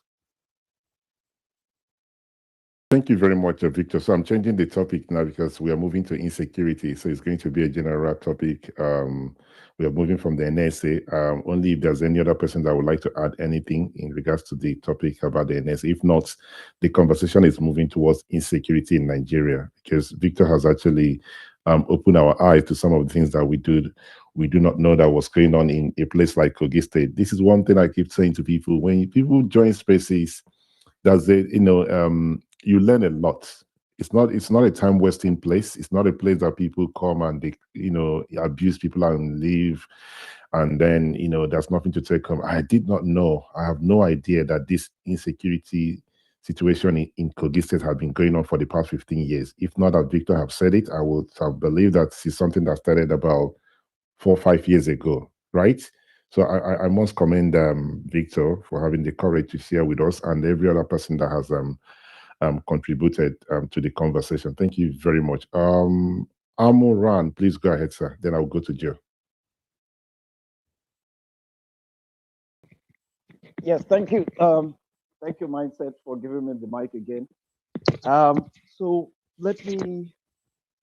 This is tough, but let me make an attempt. I think the previous speaker was trying to understand. Maybe not in the words I'm putting, trying to understand what exactly is the problem. So here's the thing for me. There are certain in life when we profile certain problems, maybe in the family or in the society, and we profile it from the cause, we profile it to the effects, we profile it to the results of the effect. If we see a simulation of that same conflict coming up in another region, we have a clear idea because we say, oh, this was what happened in that street close A 3 years ago. Can you remember what happened? Can you remember what happened? Somebody say, let's watch. After some time, you watch. You see, can you see? This is where it's going to go. Let's nip this in the bud. When you do that, and then again, a couple of years later again, you see the same templates of the thing happening in another region. You already know what the problem is. Therefore, you're in a position to recognize the solution. So if you don't have a clear understanding of what the problem is beyond reasonable doubt, you might say this is the problem, but there's a doubt that could this be the problem? You have to have a clear understanding that this is the problem. That is when you're presented with the solution, you will understand the solution. I often tell people when I go into conversations about terrorism that go and find out and have a clear understanding. Why was the World Trade Center bombed? Why did Al-Qaeda? They did a rehearsal. A couple of years later, they bombed the World Trade Center. That was a statement to the world and also to the policy against the Middle East. The Middle East had a desire for IS, an Islamic state. There was government, European, if I could use the term, European ideology against that policy of establishing a global Islamic state. So what did the terrorist groups in the Middle East, Al-Qaeda through Osama bin through Al-Qaeda do? They sent out a demonstration that any attempt to eradicate their ideology will be resisted. The World Trade Center was bombed. Several other points in America were attacked. The Pentagon, if you know the Pentagon, where all the head offices of all the whatever you want to call it, the Army, the CIA, everything is. So America has a clear understanding of this template. I might pronounce this term incorrectly. I think it's mujahideen. These are young al-Majiris. The mujahideen that will be kidnapped will be radicalized, and they eventually became the Taliban years later. So it is a template to abduct young children, radicalize them for years, and then you go ahead with stage 2. So the problem as of that time was the Islamic State that wanted to sweep the Middle East and the American policy against it. So if we come back to Nigeria, modern day and ancient day, we will see several attempts to establish an Islamic state. One of the attempts was the Sokoto Caliphate, and they're bringing a sultan or a sultanate and a caliph. And even in the Middle East, the primary objective was to take over the government, and the second objective was to enshrine strict interpretation of Sharia law that will govern the Islamic State. Again, I say when we look at most of these organizations and their acronyms, the first 2 letters starts with IS. IS stands for Islamic State. We see when Boko Haram started 25, 26, 23, 24 years ago, the agenda then, as of that time, was to take over the government. The idea of taking over the government, and you have in your images in your mind that you'll see people dressed up as terrorists, wielding guns and saying we're taking over, does not totally represent taking over. When the America says there's a mole in their government, what they're saying is that they have people from other countries like the KGB or the Mossad who are spies inside the CIA. They've taken over the CIA. They're moles. They hear everything that is happening. So when terrorist organizations have an idea to take over the government, they will encourage themselves to become politicians and to become part and parcel of the government, so that when there are conversations that are making attempts to erase their ideology and their agenda to push for the Islamic State, it will be resisted. So when I see statements that these people are our brothers, it makes me, I find it extremely comical, and I want to connect the dots. So if we dip into the ancient history of the regions and the conflicts in Central and West Africa and our region that established the Sokoto Caliphate, even as at that time, by the individuals that did it, it was to push an Islamic caliphate. It was to push the strict interpretations of Sharia as a rule of governance.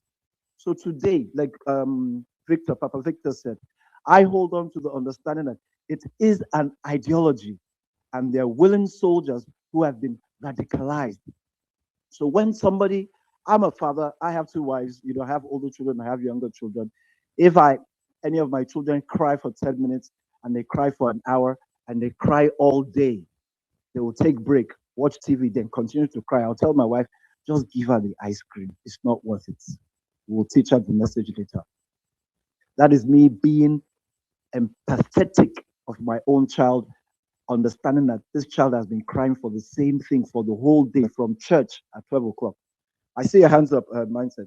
So bottom line, in solving the problem, and this is my suggestion, and this is my opinion, I think if we have certain people in the Northern Protectorate that want to govern themselves by Sharia law, I think this should be inculcated into the constitution of the country, where they can succeed and have their own country, as a northern country, and practice their desires in that region.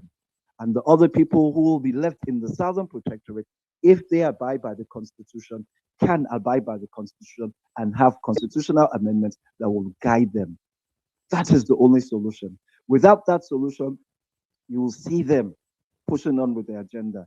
Then I wanted to add, 5 years ago, during the Corona and the NSAS, these people were already in the mountain regions and forest regions of Ekiti and Ondo State. These are the regions where 2 of my kidnappings, abductions happened. They were there, but people could not talk because people would seem as if they don't know what they're talking about. And for the fact that the current president, as of that time, was a Fulani. And he was one of the people that represented these same people at the time that there was another president. I would have posted something on your Jumbotron, but I posted it in the comment section, the purple pill, where quoting Muhammad Buhari, lest we forget, where he claimed that this wave that is sweeping over Nigeria would not stop until it takes over Nigeria. And that wave was, the emphasis of that wave was installing the rule of law, Sharia, in the region. So bottom line, final landing, the solution is to give them their country so they can govern themselves by their religious laws. And then if we decide to be united with them, they will have their region. But if we decide not to be united with them, then other regions that are separated from the north will move on. The United Kingdom is called the United Kingdom because there are several kingdoms that decided to be united, but they identify themselves distinctly as being different. The Englishman will always remind you that he is English, he is not Irish. The Irishman will remind you that he is Irish, he is not Scottish. And then the Welsh will remind you that you only think of 3 major people, but we're the Welsh, we're different. We're only united by citizenship. Quebec is a stateless nation recognized in Canada as being distinctively different. It is the world's 2nd largest stateless nation. So until we accept that we're different, we will want different ways to rule ourselves. And if we don't consider or contemplate on the options of us being separate nations, ruling ourselves by our own ideologies, I think we will continue to have this wave that is sweeping all over Africa, that has swept all over Northern Africa, where Northern Africa is now described as an Arab nation. Thank you, Mindset. And these are my opinions. Again, my opinion in the context of what I will call an informed judgment, not what I think. Thank you for allowing me to express myself. Thank you very much, Amuran, for your submission. And once again, I do sympathize with you. I don't know how you still have the courage to speak about these things, because for someone who has been kidnapped twice, it's just not. 3 times. 3 times. 3 times. Wow. Okay, that's even make it worse. But I hope that will be the last time. I hope we're not going to have a conversation where you will say there's a 4th time. I hope that will not happen. And please, whatever it will cost you, please do not put yourself in danger, because we don't want to come back on platform and say Amoran is not here. This is what happened. I hope that's not going to happen. Sorry, mindset. I know you don't like interjecting. So one of the things that, like I said the previous time, one of the things that has happened to me, it took me 5 years to work to repay back 20 million, part of the contributions to me. So one of the things that I've come to accept, that my wife's family and my in-laws, I now reject any job that exceeds Abuja. I reject it. I don't work in the north. I don't work in regions. I look for income within Lagos. So these are one of the reasons. But my specialty when I manage these projects are projects that have been sponsored in the northern regions and in regions outside Lagos State. So this is one of the things that put people under conditions where they get frustrated, and it affects their mental health because they no longer have access to jobs that could give them the income of the lifestyle that they have. They're restricted to what is available in Lagos. So I don't think anybody will kidnap me in Lagos unless the chaos gets to Lagos. Thank you again. And sorry to interrupt. No, it's okay. It's all right. Thank you very much. It's quite a difficult one. Wow. So whatever it is, do not put yourself in a position whereby we would look for you, because you're a member of this platform, and your contribution matters a lot. When I said this earlier on, quite a number of persons might not be comfortable with it. I do not think that this insecurity only affects the northerners. And as you can see, Amoran cannot go to some places in the north. He cannot do his business like he used to, because it have affected him, who is not a northerner, right? So I want us to have a look. I want us to think about it that way. It is not only a northern problem. It affects you and I in different ways, But one thing that you said that's quite interesting is the idea that people should have their own different country, and you make reference to United Kingdom. It's quite interesting. And now, I don't know how that would happen. I don't know. I know it's your own personal opinion. Looking at it from the way you explain it, it will be the best thing to do, right? For the way you explain it. But how do we then look at people? Where do we stop? Where do we do the demarcation? Where do we stop the area where then those from the northeast who are Christians, where do we put those people? Are we going to bring them back to the south? It's going to be a difficult one, but I do not think that it cannot be done, right? It's just quite a difficult, because when we talk about the north, a lot of people always have this thing that all northerners are Muslims. No, you have a lot of Christians in Kaduna State. You have a lot of Christians in Borno State. You have a lot of Christians in Adamawa State and other states. So if we are going to have that demarcation, what happened to these other persons? What are we going to do with them? So I want us to think about that as well, right? But thank you very, very much, Amoran, for your wonderful submission once again, sir. Ramsey, please go ahead. You raised your hand. Good afternoon, sir. Oh, yeah, good afternoon, Mindset. Yeah, I'm going to piggyback a little bit on what Amoran said. Then I will also speak a little bit about my opinion and observation. So I'm going to go back to when Buhari was in opposition. We see, and we thought they were genuinely, acting, and that they would solve the security problem. Then Buhari came in. We saw what happened, the insecurity in the middle belt region, where Buhari himself, late Buhari, was the commander-in-chief of the armed forces. And when those insecurity happened, when they asked him about it, he just threw a careless excuse and said, oh, they're killing people because the people killing them are foreigners. And he was just laughing over it.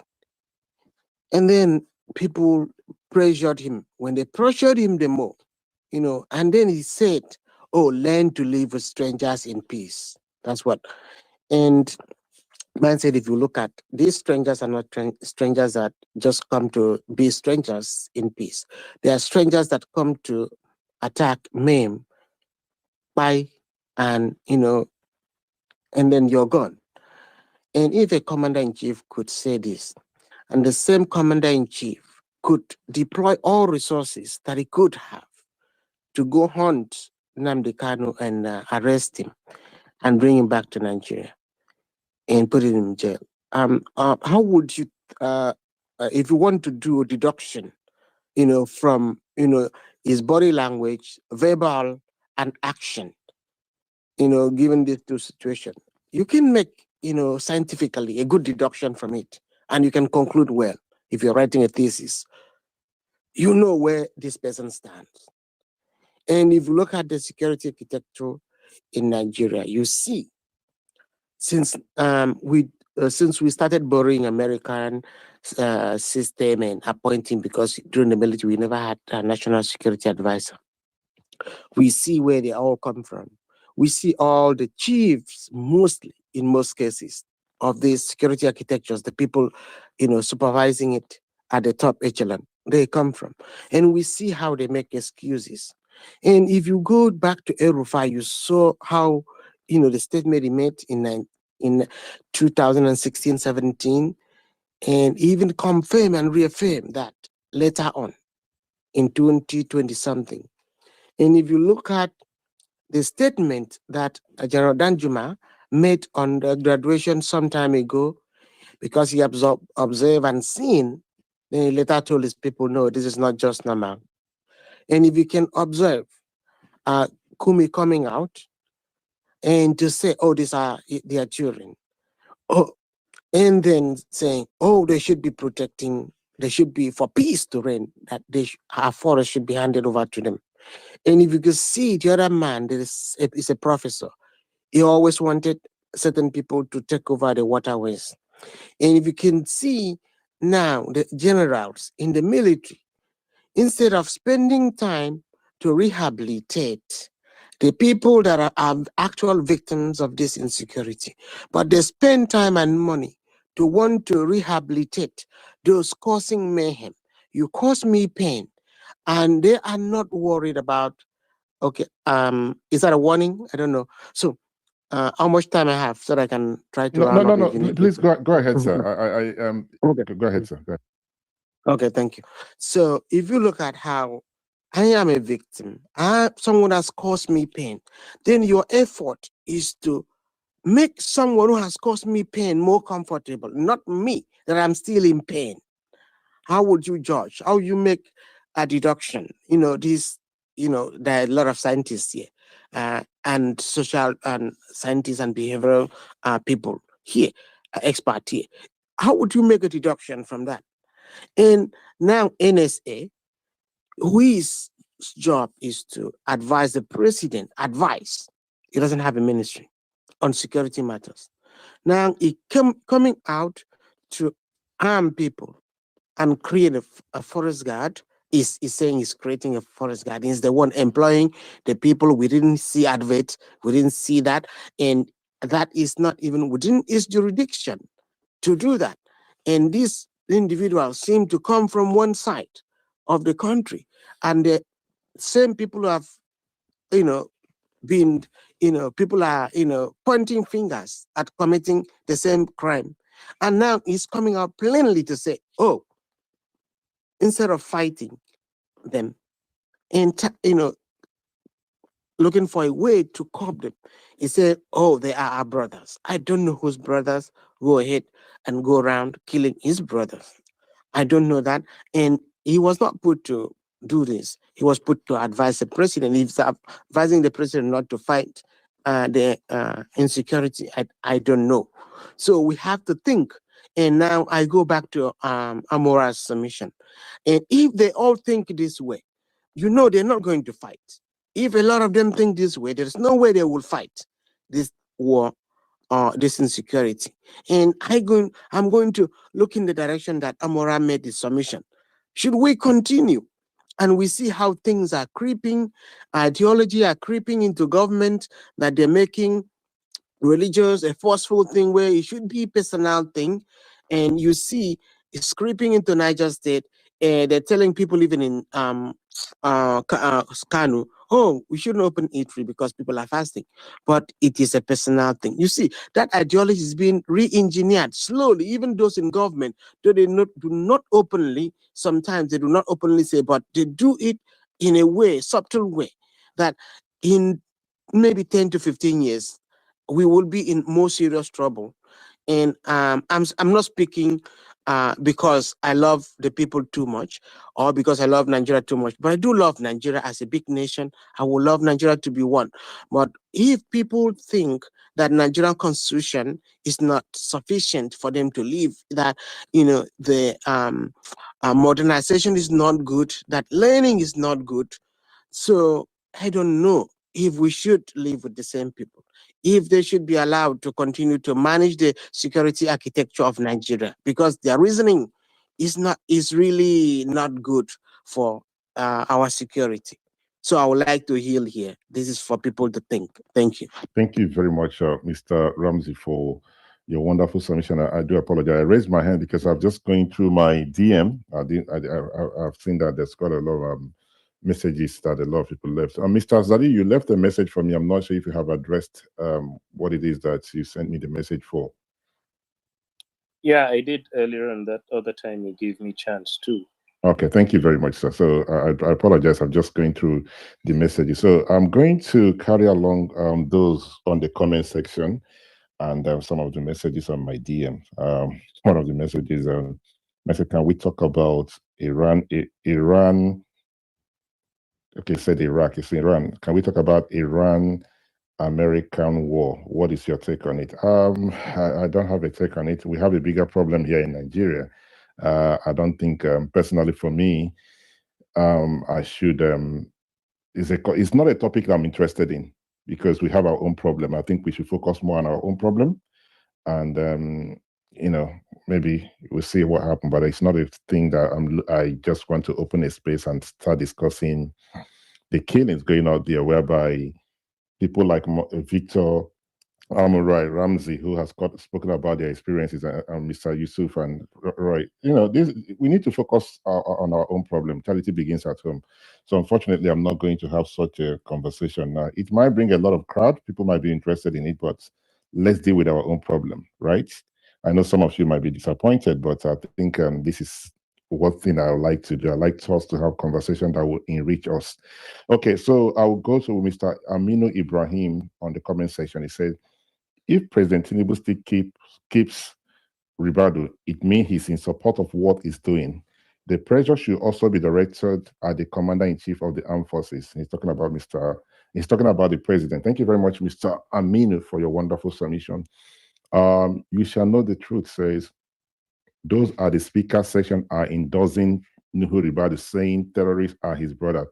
Who are those that killed about 50 soldiers? Are they in the category of the NSA called? Are they in the category the NSA called his brother? Thank you very much. You shall know the truth. Soft spoken in lingo. There are there are some countries that do have terrorist rehabilitation program. Saudi, Denmark, Kenya, and so on. Thank you very much, sir, for your wonderful submission. Adenike says, even if bugging devices were found, why is the ICPC publicizing the facts? Why are they doing media trial? Are they going to make all their evidences public? Is it the public, the court? Is the public the court of law? Thank you very much. All right, everything will be all right. So mindset, how are you allowing this Victor guy to keep saying people should just learn to live with insecurity?